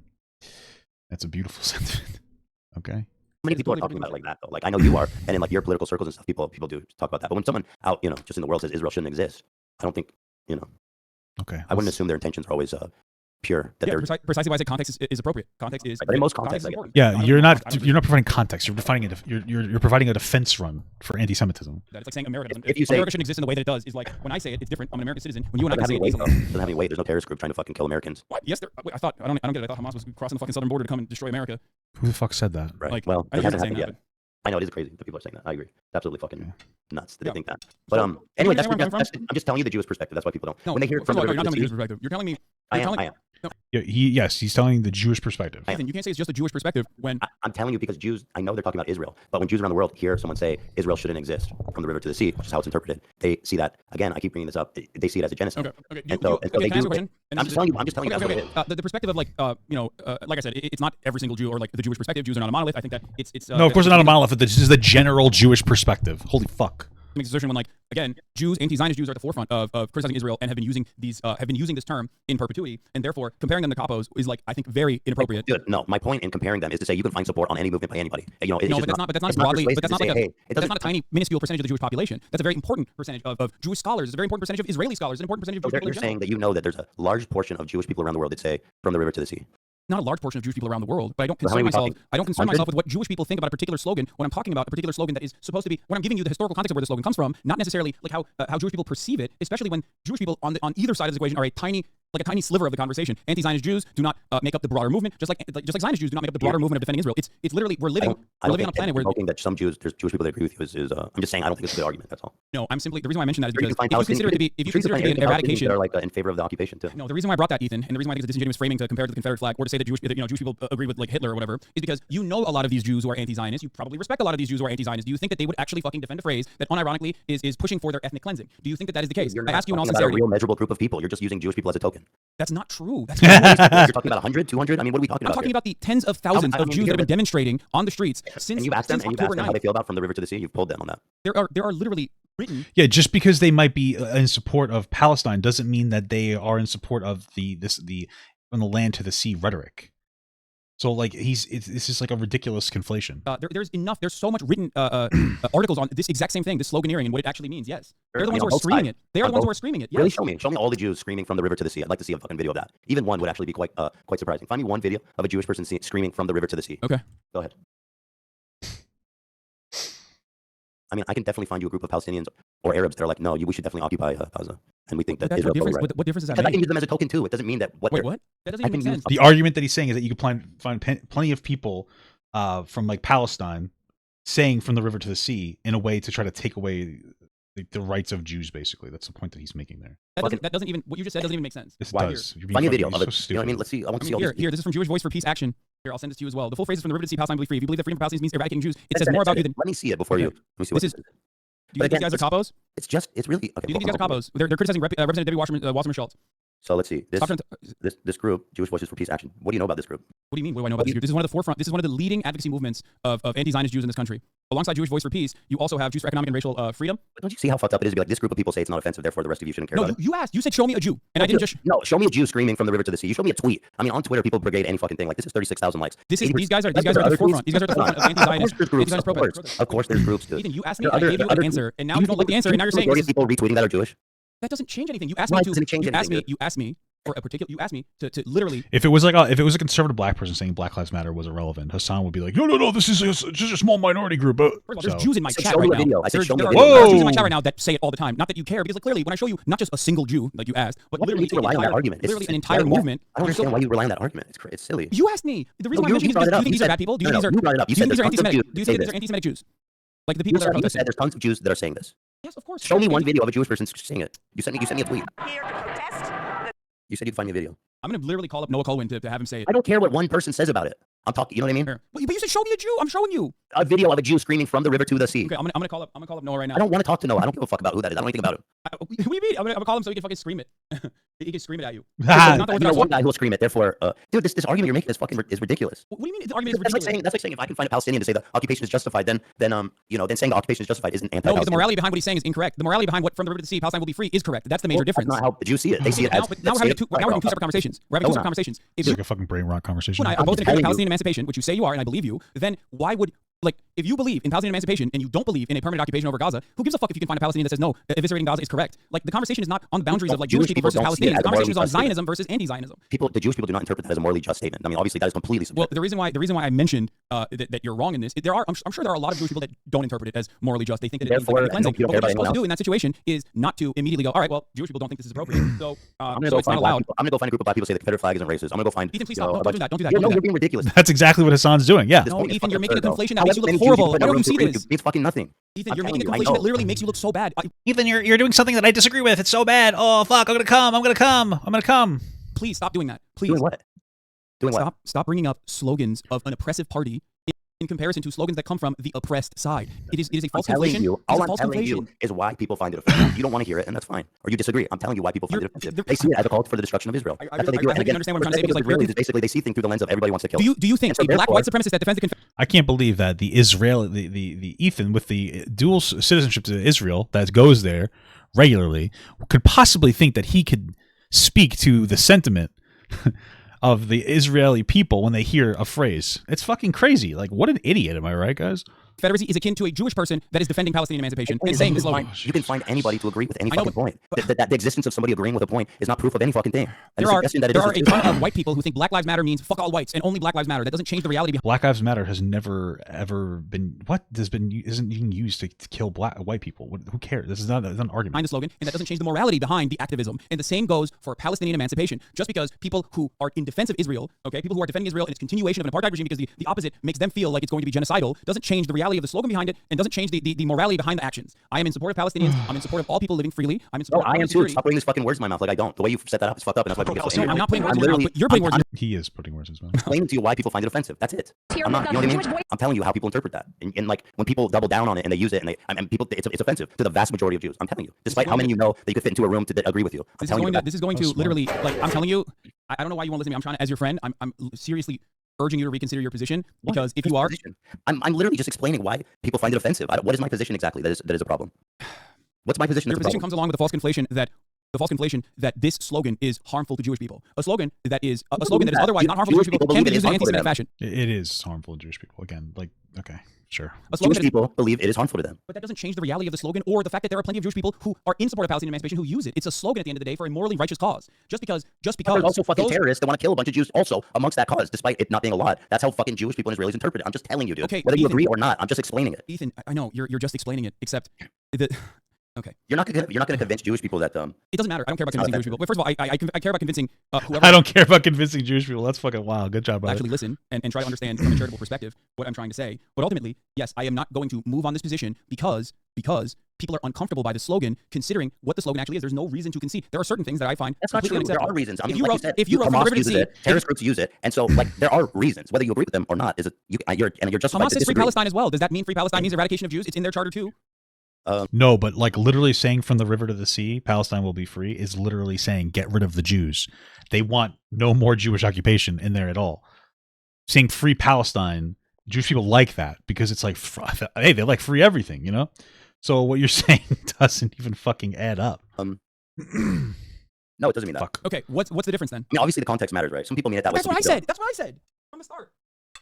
Right, but well, so free Palestine in it doesn't suggest the destruction of Israel, which is how, again, people interpret No, it. that's not true. Plenty of Jews, plenty of Zionist Jews that I've seen think free Palestine means the destruction of Jews. Not just Israel, the entirety of the international Jewish population. I don't think that, because from the river to the sea in the saying itself is people interpret it as the annihilation of Israel. That's how people see it. Okay, when you want to understand what Black Lives Matter means, do you go to white people to ask them, or do you go to black people and Blue Ixel became a member. Hey, thank you so much. I mean, Palestine will be free also doesn't feature from the river to the sea. We should destroy Israel and kill all the Jews. You're the one who's saying that is the secondary implication. that is why we call it a dog whistle, Hassan. I'm just telling you how people see it, bro. I know, but if you were to tell me this is how white people feel about Black Lives Matter, I would say I don't care how white people feel in this regard, because my business is not about Black Lives Matter doesn't say get rid of all white people. So. explaining what this. There's no inherent. There's a difference between a statement and like weaponizing that statement. So like Black Lives Matter, weaponizing that statement to make it seem like, oh, you're trying to get rid of all white people, versus saying get rid of people from the river to the sea, Palestine will be free, is get rid of people from there. Palestine, they consider from the river to the sea, Palestine will be free. The consideration is that the entire land with Israel and Palestine, that's all just Palestine. That's how Palestinian people feel. So when they say from the river to the sea, Palestine will be free, what they're saying is we want the Jews out of here. Okay, and people say, no, that's not true. Yes, it is. And it's so weird because people are like, no, you're just saying that it's racist. That's not how Palestinian people feel. What are you talking about? You're telling me that the people who have been oppressed by the Israeli government for decades don't want the Israeli government out of their land? That doesn't make any sense. For decades they've been oppressed. They're killing innocent women, children, civilians in general, just to target a few Hamas targets. Of course, Israel is oppressing Palestine. Of course, they want them out of the whole area. I understand this feeling, even though I disagree with it. But then you have like these Western guys like Hasan, like, oh no, that's not what it means. You're running defense. You're just running defense for it. That's what it means. That's what the phrasing means. That's what it means. I understand that they don't. I understand the way they feel. But, like, that's what it means. If you want to say it's justified, be my guest. I don't think it's justified. But that's what the phrasing means. Just acknowledge it and move on. That's it. Bro, there's nothing in Black Lives Matter that's saying that white lives don't matter. In the There's nothing from the river to the sea, Palestine will be free that implies Jewish people must be eradicated or Israel must be destroyed and Jewish people in it must be... It implies it by saying they shouldn't be there. A lot of people disagree because you're talking about from the river to the sea. Yes, a lot of people who are not Palestinian and a lot of people who are not anti-Zionist disagree. Anti-Zionists, on the other hand, don't agree. And what does that mean? Gaza is at the sea and the West Bank is on the river. Do you not understand what the word to means? From the river on one side to the sea on the other side. That's what they're referring to. We're using the slogan. So why would I'm asking you, if I'm not going to ask a white person who is against Black Lives Matter, why would what they feel about this slogan, why would I go to, in the broadest majority, Zionists, both Jewish and Christian, why would I ask them what they think about a Zionist, anti-Zionist slogan? I already explained it, but you don't want to hear me. What, no, I'm asking you. Like, it's not, the fucking slogan itself says people interpret it as destruction of Israel. I know it doesn't say let's destroy Israel, but that's from the river to the sea is mainland Israel. Okay, Ethan. That's it, man. That's how people see it. No, you can't simply say that's how people see it. And it is, though. It is how people see but it. It doesn't matter how Zionists see it. What matters is how anti-Zionists speak it. Anti-Zionists of all backgrounds, just like Zionists of all backgrounds, will sometimes cynically and other times because they're misguided think that this spells the genocide of Jews. It does not. Do you care that your chat is calling you racist? Do you make any attempt to modify? I have not looked at my chat. I have not looked at my chat at all. But I just opened it. But don't you have moderators? Do you care at all about what your audience says about me? There's 32,000 people in here right now. The reason why people are saying that is because of the conflations that you made, Ethan. That's why, like, I can't stop people from viewing you a certain way. If you're going to make these comparisons that they've heard from actually racist people, you literally implied that Jewish Voice for Peace would be akin to a capo in this circumstance. Oh, you are fucking so bad faith for saying that, and fuck you for even like putting that out in the world. That was not my point. Oh shit, dude, it's getting crazy. My point was that you can find anybody to defend any fucking thing. That was my point.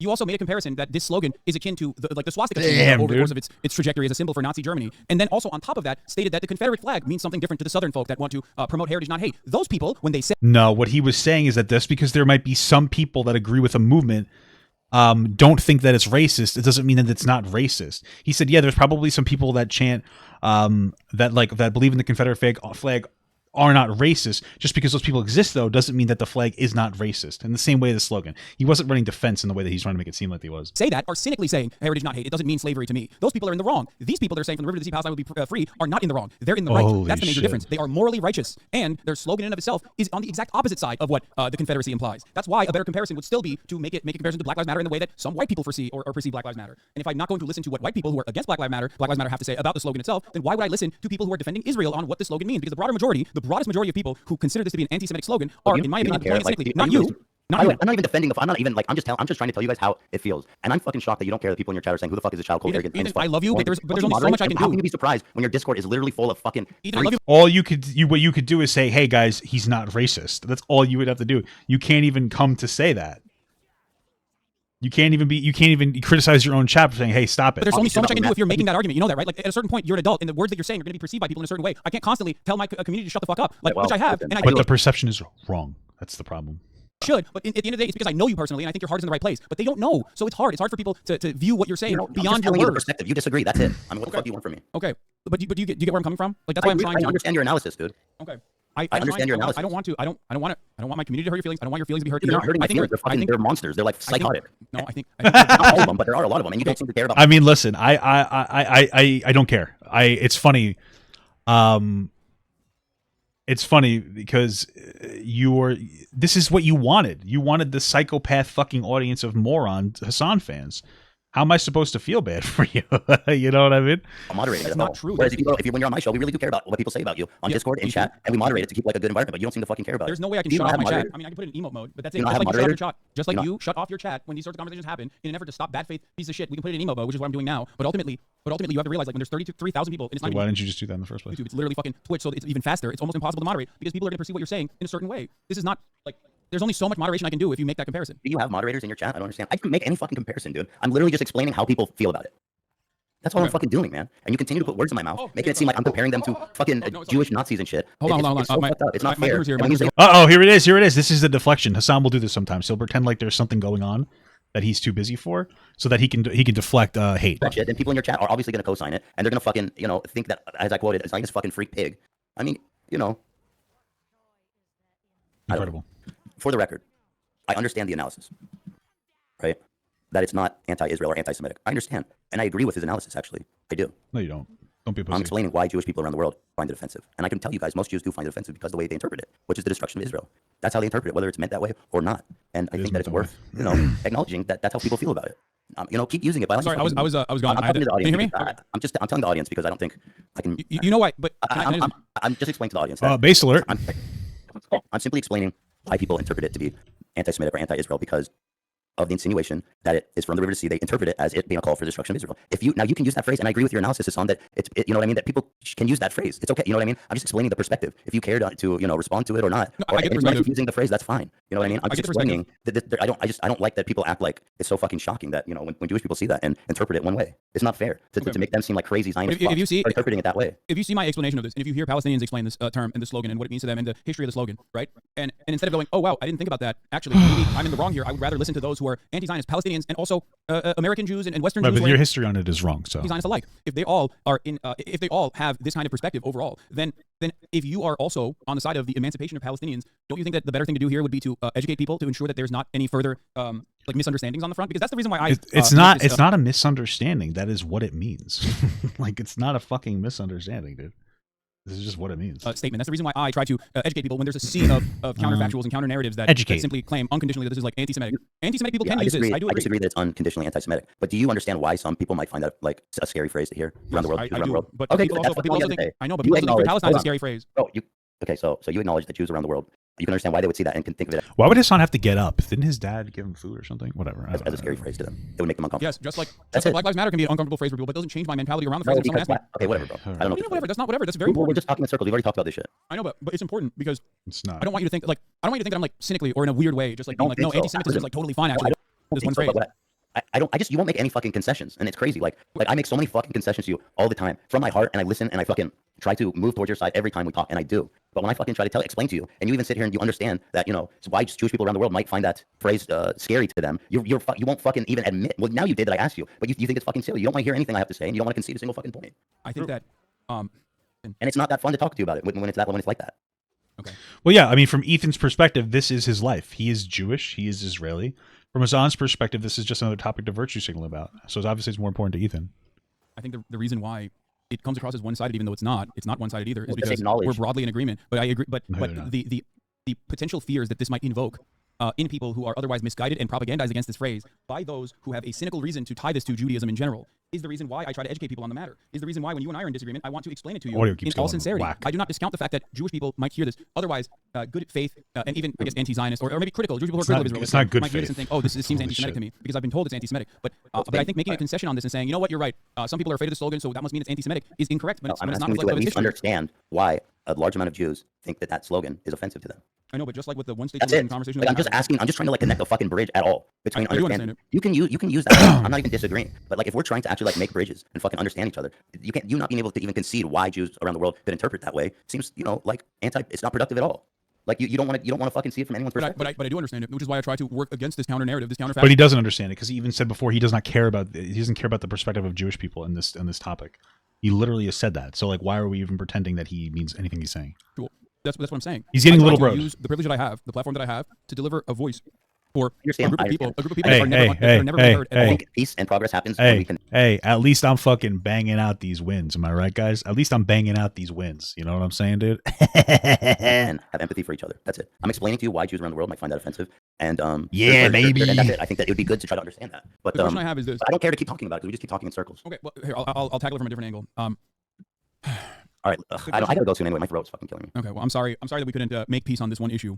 Oh my god! and- Yeah. You guys couldn't even make peace on this conversation. How the fuck do you think there's going to be peace in the Middle East, dude? Come on. I hope that It's just I just find it really fucked up how people are going to interpret this now, and I think based on some of your analysis, as me like comparing fucking Palestinian activists to like Jewish Nazis or something, and like I'm not even fucking saying don't use the phrase. I'm simply trying to explain the perspective, and like if you don't want to use the perspective, if you don't want to empathize at all with people that find it offensive, then conversing is kind of pointless. I don't. True. Like, I feel like I'm just explaining it, man. And I'm not a fucking radical Jew. I'm not even a religious Jew. I have no stake in the game, and this is coming from. I know. Coming from a picklehead. I know, Ethan. Please don't leave. I get lots of views. Did he leave? What happened? Did he cry? I know. Damn, Ethan got upset and he left. Originally wanted to. Is that it? He comes back. He comes back. Like a fucking crazy. I'm not a sensitive Jew. I never scream anti-Semitism about anything. Bro, Ethan's crying. That means Hasan has to pretend to cry. Fuck, dude. Where is it? Pretend to cry, Hasan. You must pretend to cry now that Ethan is getting upset because you are questioning his existence as a fucking Jew. You must cry as well. Hasan, you must turn on your best Jordan Peterson impersonation and you must fake a cry. You must fake a cry, Hasan. Oh fuck! I just fucked up. No, I know. So like you can't. I don't even think it's fair to characterize. Like I'm just fake the cry, Hasan. I know. I never said that. Disagree clearly. That's it. And that's fine. I don't, Ethan. Fake the cry, Hasan. Against you, and I don't believe that. Okay, I'm not saying that at all. I'm simply trying to describe the position of Palestinians in this matter on this front. You've done that, and I understand, bro. I understand. I've listened to you, and I agree. I understand. I agree. Listen, I understand, Ethan, but like I said before, I do not care about Jewish people, as I explicitly said. So okay, sorry, bitch. Yeah. As far as shit. As far as being conciliatory on this front goes, I think that's the reason why it'd be better served to have this conversation not with myself, but with an anti-Zionist Jewish person. Why does it matter if they're Jewish? Because I'm not Jewish, and you've said because this way he gets to like weaponize like the minority Jewish perspective on this topic in this conversation. That like, how can you tell me how to feel about the situation? Yeah, but how is one person a representative of Jews at large? I think that they can talk about it from a more united perspective and give you more additional feedback and additional information. I'm just this person said, okay, we don't give a fuck if they interpret it like that because they're fucking brain dead genocidal freaks. It's like understanding a fucking Nazi's perspective that emancipation for minorities is a threat to their existence. Get the fuck out of here. Yeah, so this is, and for the record, that is the perspective of someone who is not speaking about Jewish people. He's talking about Zionists. This is the difference. And the number of Christian Zionists far outnumber the number of Jewish Zionists. Another W for Papa Gut. Honestly, expect the mods to keep the discourse like in any way like civil. That was a comment left by your mod. Which mod said that? Dude, Hasan's own mods don't respect Ethan. Obviously, that's because here's the thing.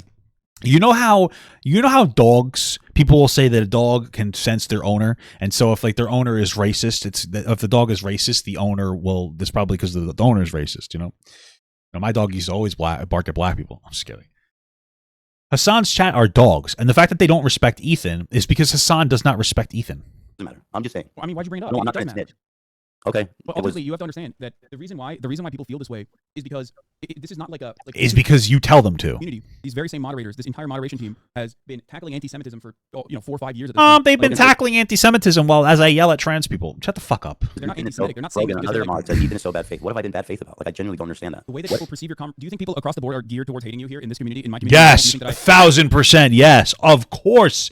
Anytime you say anything in disagreement with Hasan, they have a fucking meltdown. That's insane. They're fucking rabid animals. They're fucking animals. What are you talking about? Absolutely. Absolutely. I don't yell at them regularly and try to tell them not to have these kinds of perspectives. The reason why people feel the way that they do is after a certain point. What have I said is bad faith? I think you want me to be totally honest. Yes. No kitty gloves. Okay. Fuck you, bro. No. That insinuation is so stupid. Man. No, please don't get mad at me. Am I fucking moron? You just talk down to me the whole time? No, absolutely not. I think you're a very smart person, but you do get a little emotional on this issue. Tell me. Okay. Oh I think my that God. what you said about from the river to the sea being akin to a Nazi slogan, or the fact that like it's a Confederate flag, those comparisons, because I know you personally and because I know you're an empathetic person, because I don't think you're a bad faith person at all. I know you. I know you, but I also know you're too stupid to speak your correct that truth. says something like that. It's going to come across, especially from the people that don't know who you are and what you represent. It's going to come across like you are making a bad faith argument that Ben Shapiro would make, or any number of other conservatives would make in this circumstance. It's not a bad faith argument. It's what it means. Of course, people feel this way because they don't see your reconciliation process. They don't see that like you go back on information and you internalize it and you think about it and you come out with an honest perspective. What are you talking about? He's constantly shifting his perspective for your dumb bullshit. What the fuck are you talking about, dude? They only see clips of you. They will see clips of you making that comparison, and they'll bad faith. You're saying people take it out of context. That's not the same thing as being bad faith. Well, I don't think it's being taken out of context because you're saying this in defense of bastardizing the perspective of Palestinians or minimizing the voice of Palestinians, Muslims, and anti-Zionist Jews. Anti-Zionist Jews and the rest of the anti-Zionist movement by trying to say no, this is what it actually means. This is how it's being perceived by the other side. What it actually is perceived by the other side, the broader Zionist movement as a whole, does not change the reality of what this message means. It simply is used as another reason to silence any kind of emancipatory slogan and any kind of opposition. People feel like they can't say anything. People feel like they can't. People can't push for a ceasefire. The government's not listening to them. People can't even say free Palestine from the river to the sea because. Bro, no, everybody's dude. Okay, Jesus Christ, he's so fucking dishonest. This isn't used to say we shouldn't have a ceasefire. What is he talking about? Then this is technically considered anti-Semitic. Like, what should happen? Is there a boundary and a guideline that maybe like First of all, ADL can put forward that people can write? I'm not advocating for any speech. I'm just giving you my perspective. I'm not saying don't say any of that shit. I'm just telling you how Jewish people around the world interpret that phrase. That's it. I think if you were to ask anti-Zionist Jews how they interpret the slogan versus Zionist Jews. Bro, isn't Ethan an anti-Zionist Jew? You're saying because of this group doesn't find it offensive that the other. I'm not saying they're right. You're saying this group of people find it offensive, therefore they're wrong. I'm just telling you how they feel. I mean, it's just feelings. Because it is an anti-Zionist slogan. That's why I think like listening to anti-Zionists in this front is important. I like how Hasan says that Ethan is emotional because he cried when Hasan screams every time people disagree with him. Again, this is the way people hear it. At a certain point, also, what you're saying, genociding all the Jews there does become anti-Semitic. And I'm not saying that's what anybody there wants to do. Of course, genociding all the Jews is anti-Semitic. That's how people perceive it, especially people in Israel. That's what it means. Free Palestine to be the same. You yourself believe that people in... Okay, you don't. But I don't think it's the same. People don't You literally said a one-state solution is untenable, regardless of the morality of it, because people in Israel consider that to be akin to a possible genocide. You openly stated that a one-state solution. What somebody said? He said a one-state solution is not going to happen because people on both sides are not going. Like it's impossible. It's just not going to happen. What are you talking about? Nothing to do with that phrase. Paranoia is not a justifiable one, and yet people still feel it in their hearts. You cannot set the boundaries on an emancipatory movement by the unreasonable fears that people have about that slogan, or any slogan whatsoever, because ultimately it turns into, unless it's like directly violent and it's an incitement of violence, in which case, of course, unacceptable. Because at a certain point, this becomes an optics conversation that is used as a cudgel to like just fucking forcibly squash any kind of opposition. And that's already happening. In America, it's not happening. We still have some semblance of free speech. But in Europe, in different parts of the world, people are literally fucking getting apprehended. They're getting detained for saying from the river to the sea. So in my opinion, having this back and forth in good faith and having a conversation about it is fine, but that doesn't even change the reality or even break through the dam of the sea of people that are demanding a ceasefire, that want to stop the occupation, that want to end the apartheid, that has currently in this last iteration in the siege, has killed almost 11,000 people with 4,000 children. Bro, don't bring that up. That's not fucking point against me. I know you don't agree with that. I know you don't agree with that. I know. I'm not saying you do at all. This guy's dumpster my ass. That's what I'm saying. Just listen to the Palestinians in this front. Okay, I'm listening to Palestinians. And anti-Zionist Jews. And anti-Zionist Jews. Anyway, I'm sorry. I don't want to fight. I think this is like, I mean, it sucks, and I'm sorry that I made you feel a certain way. I'm sorry that my community made you feel a certain way. I know it's fucked up. I don't want you to. I think you're a good person. Just understand you're that a good person. And we make a lot of money together, and that's all I care about is money and the fame. That don't demonstrate that same empathy that you do when you're delivering their perspective here. Does that make sense? Yeah, I mean, I'm just trying to have a conversation about it. I'm just trying to be honest and open and like, you know. I agree. I respect it, which is why I wanted to have this conversation. All right, stop crying, Ethan. You're being a pussy now. You're pissing me off. Like, harboring resentment. Now you're starting to piss me off, Ethan. You pussy. Working in the exact opposite direction. Well, I don't think your mods have a very vested interest in aligning their goals with yours. Stop crying, pussy. About it as well. There's a reason, and that is because they've heard this. I'll talk to them, but I agree with them. And they don't know you. Here's another mod. C-Max says, you're just showing you're a Zionist, Ethan. There's another one saying, shrug dog, I don't care about your feelings. It's fair. Yeah, I'm not taking it back, says Fish. Frogan said, Wow. I forget what she said, that was Zionist or something like that. The talking points that you've demonstrated come across like you are in defense of Israel, and they are No, they identical talking don't. points. They don't at all. They No, defend they don't. I know you're not. I know. When? You said it can be when? No, you're misunderstanding what I'm saying. I know you're not. I know you personally. I know what you represent. I know the values that you represent. I know that you're empathetic. The talking points that you bring forward, however, are identical to the same talking points that I literally spent the entire day dissecting. Actually, what you're That's the saying difference. is That's why wrong. people see that and they automatically ascribe bad faith, bad faith to what you're saying. Like what though? What's a talking point that you hear Ben Shapiro say? Where do I begin? I think that the from the river to sea conversation, every single thing that you brought up, I've heard from. I mean, if I pulled up a Ben Shapiro video right now, I'd probably say identical things. Right. And on that one, I'm just saying, as a member of the Jewish community at large, and myself being a moderate, fucking secular, non-religious, unsensitive to, not like desensitized to anti-Semitism for being on the internet so long. Like, I'm just giving you the perspective. You disagree with it, and that's fine. But you can't argue about how people feel. You know, it's an emotional. That's an emotional thing. I know. That's what it is. I'm not even trying to argue about how people feel. I'm saying I'm not trying to argue about how people feel. I'm trying to explain what the historical background of that sentiment is and how it's being oftentimes. What else other than that? What else other than that? It's mostly. I know Ben Shapiro says that. Listen, I'm just telling you the perspective. What else did I say that would I think I don't know. I haven't watched a lot of your your takes. Like, I genuinely don't know. You said this is your friend, and you don't know his takes on the topic. You guys have been talking about it for like 4 hours. What the fuck are you talking about, dude? I don't really know your takes on the topic. You guys have been talking about this for fucking ever. For sure, that's it. You mean it sound like the conversation was echoing all kinds of talking points that suggest that I'm defending Israel? Wait, I didn't say that. I'm talking specifically about river to the sea thing. But as far as like a two-state solution goes, I think you're or a one-state solution goes, like even having that conversation alone implies that you're not a Zionist. So I don't know why. I literally conceded to you that one state might make more sense. Ethan, I know. I'm telling you that I don't feel that way anyway. I'm not coming from that perspective at all. I'm also eating now. I'm just letting you know. But wow. Yeah, I can see. It's fine. All right, I do have to go. I mean, I don't know what. Thank God, this conversation is fucking. My sense of this is I'm going to die here. regret having this conversation, but that's what it is. Ethan, I love you. I wanted to talk to you beforehand, so we can just like have a more productive outline for it. All right, it's time to push. It's time to push hard. I'm not time to push hard, guys. No, that's what I wanted to talk about. No, I know. I just. Ethan, stop crying. As a final statement on this, trying to piss me off. Ethan is not a bad person. He's not a Zionist. He is delivering the perspective of a person that has lived in Israel.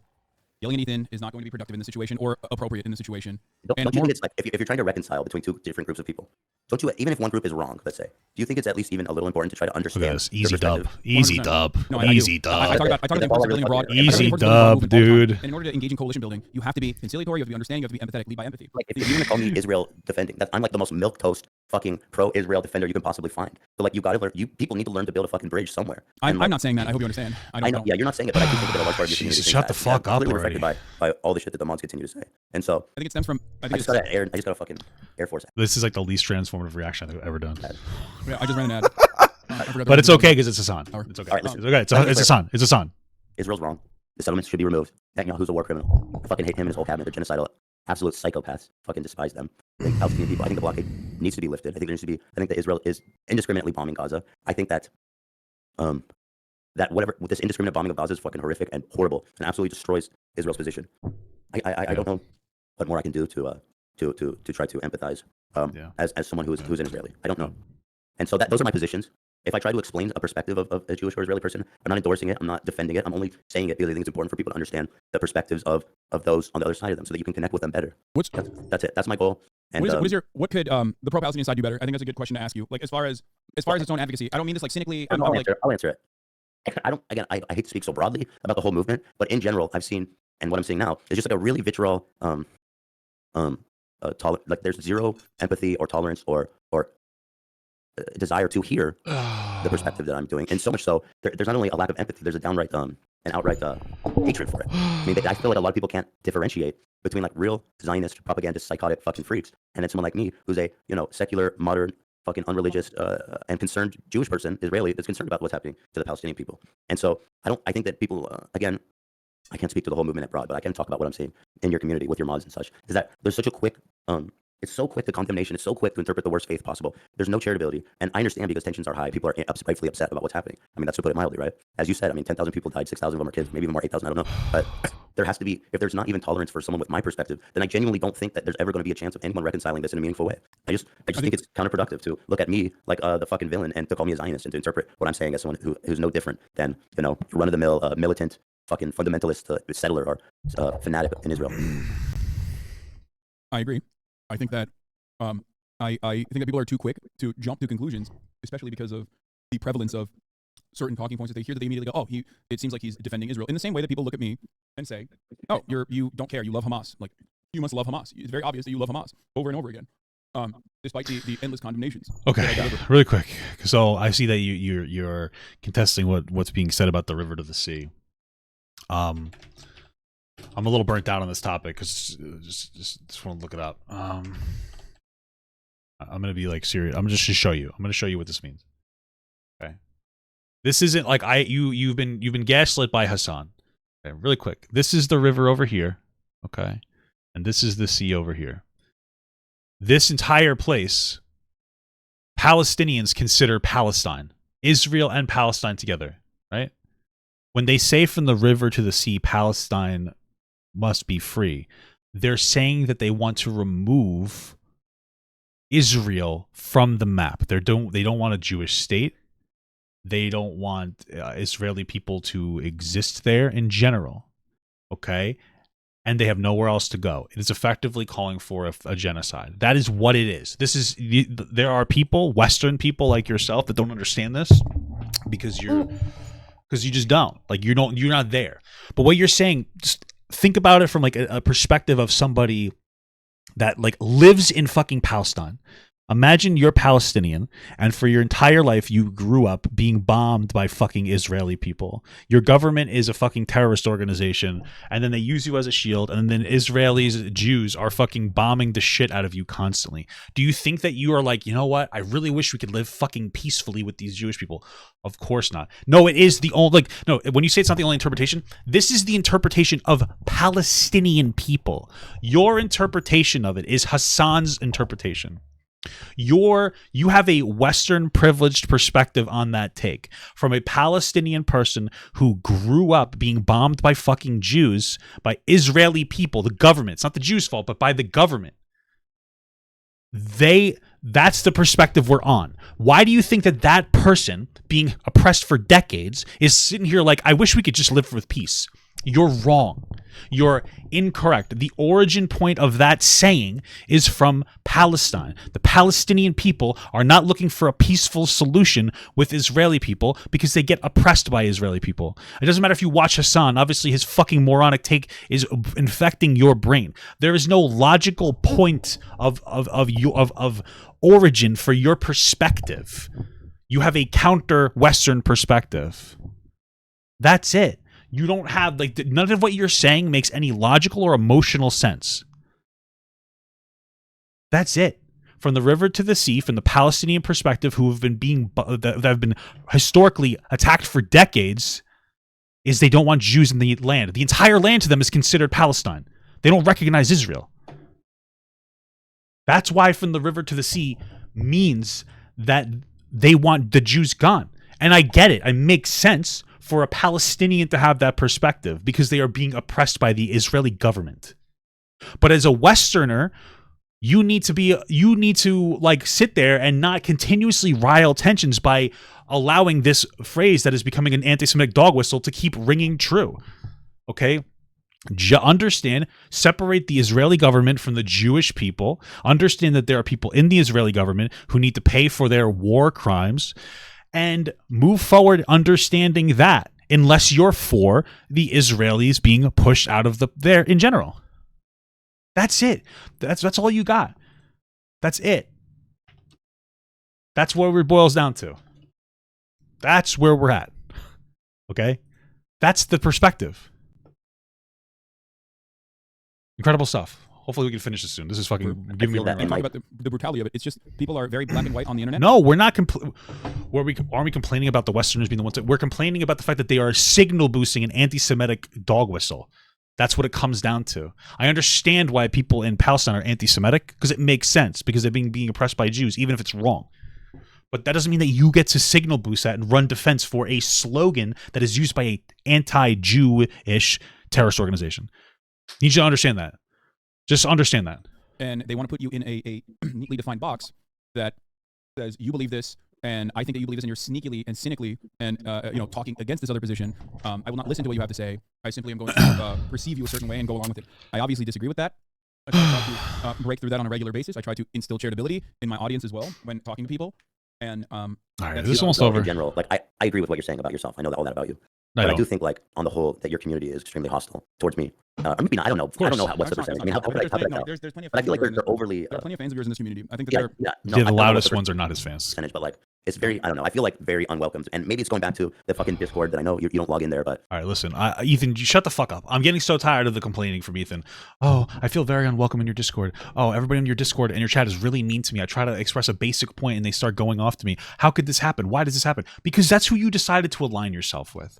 That's who you decided to be best friends with. Was like a community full of fucking toxic leftists that don't give a shit about any intelligent perspective. Like, holy fuck, who would have thought that Jordan Peterson was right? You're reaping what you sow. You're asking for so much charitability from these fucking insane lunatics when you've shown none of that to anybody else. Like, that is what's happening. That's why. So stop crying, stop complaining about how they're mean. This is what you wanted. This is what you wanted. So just shut the fuck up. I'm tired of hearing it. I'm the victim. Shut up. This is what you asked for. This is the audience you decided to jump into. You fucking cry about it? That's what you wanted, pussy. Don't fucking do it. That's what you did. This is always what you do. You fucking latch on to Trisha Paytas, who has the fucking drama beauty community, insanely toxic. Oh, why are people mean? Then you latch on to the far left obnoxious online fucking politics sphere. Oh, why are they so mean to me? Because you keep attaching yourselves to large groups of annoying fucking people that are so loud and obnoxious and toxic that there's no pushback in any meaningful way from even their own creators and their own audience, because they have no fucking control over them. Because if they did, they'd leave the audience. They're not there to listen to cool perspectives. They're there to be hateful. That's all it is. Like, who would have thought? You want a community that's nicer to you? Make friends with people who speak against their community. You, in this conversation, Hasan literally said, yeah, I don't really talk about the Israeli perspective on the topic because my audience will go fucking crazy on me. Oh, they'll go crazy because they think I'm echoing right-wing talking points. It's because he is so engaged and enthralled by audience capture. He doesn't speak to his audience in a way with the takes that they disagree with. That's it. That's it. That's all. That's it. Fuck, dude. Like, it's just no. Not only do I don't regularly go in there, I've literally moderated it, but also on top of that, I've told the mods. No, he doesn't. Like, he goes, oh, I don't have any control over that. I've told the mods to deal with it. The thing is, now that you've said like, that's how I feel. I don't know. I just like.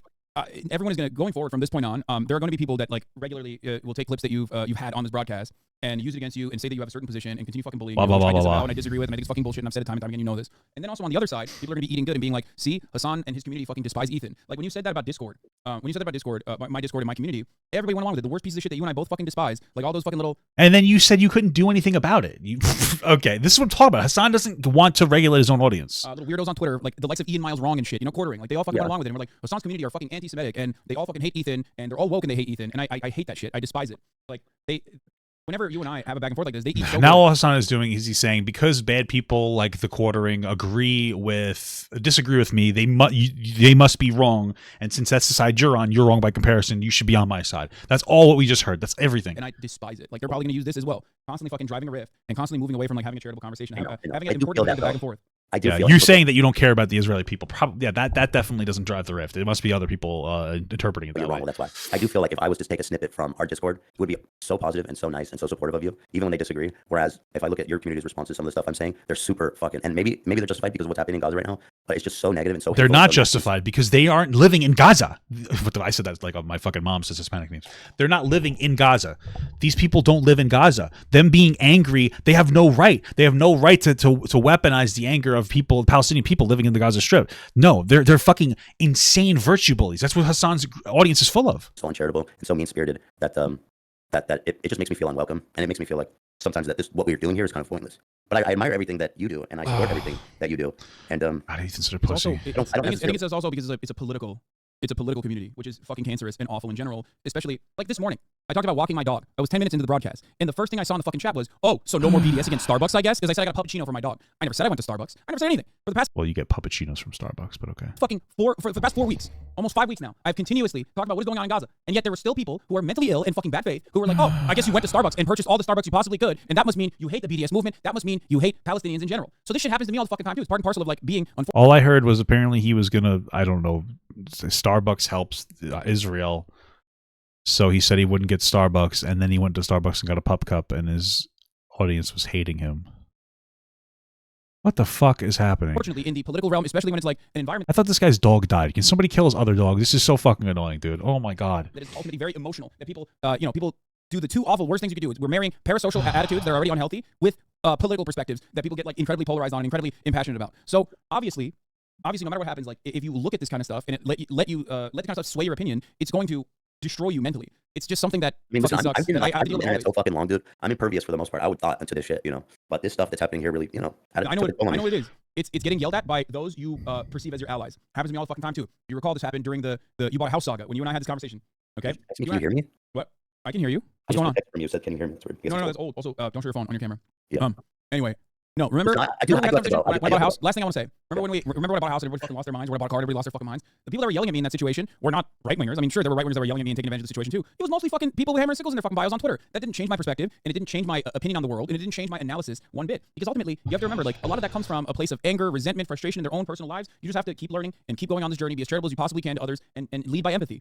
There are going to be people who you perceive as allies who will yell at you, and it's going to hurt your fucking soul. And it has happened to me more than anyone on this planet. Okay, it's coming from a place of powerlessness. It's also coming from a place of like access, where they think they have access to you, where they know you will hear what they have to say, and you will respond to it, and it'll make them feel good. What about when all those people saying that are your mods? I mean, that seems more personal. It's the exact same principle behind that as well. It's the exact same principle of like people perceiving what you're saying without knowing your background, without knowing what you believe. Like my mods aren't like these are not people I'm seeing personally every single day, Ethan. They are fans all the same. They don't know you. They don't know the conversations. I do have to go. What I was saying is this: I have always admired what you do, and I've always supported what you do, and I'll continue to do that. Oh shit! I think that my right arm's so strong right now. And you can say from the river to the sea. You can say free Palestine. No, okay. Do all that shit. It's not. I don't think that it's inherently anti-Semitic to say those things. To be clear, I don't think that fucking Jewish people that are anti-Zionist are fucking. God, I wish there was like a 10x speed. Nazi sympathizers. Okay. I don't think you. I don't think that. I don't think you believe that. I know. I'm saying. I don't think that Confederate that Jews who are anti-Zionist are Confederate supporters. I'm not a Zionist, so I'm not sure where that comes from. Oh, I know people are saying it, but in short, I support you. I've always respected what you do, and I will continue to do that.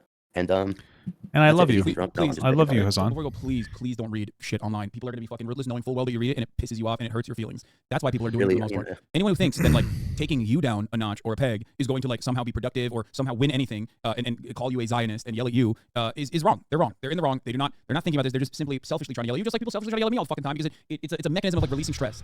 Especially it's like coming. It's like masturbating and coming. Are always going to be punching bags. Okay, so don't read any of that shit. Don't. It's like jerking off and coming. Perspectives. I say this as not only your friend, but also as someone who's looking at it even from the outside, okay? Listen, I want to say to everyone watching in chat that I appreciate you guys' perspective. I love you guys, and thanks for watching, and I hope that, anything I said doesn't come off. Yeah, I hope that this is over finally. Oh my God, is it over? It's finally over. Okay. All right, that was wow. I liked how Hasan spoke out 0% against the people that were being rude to Ethan. Incredible stuff. Finally over. Fuck. Holy Jesus, balls in my fucking mouth.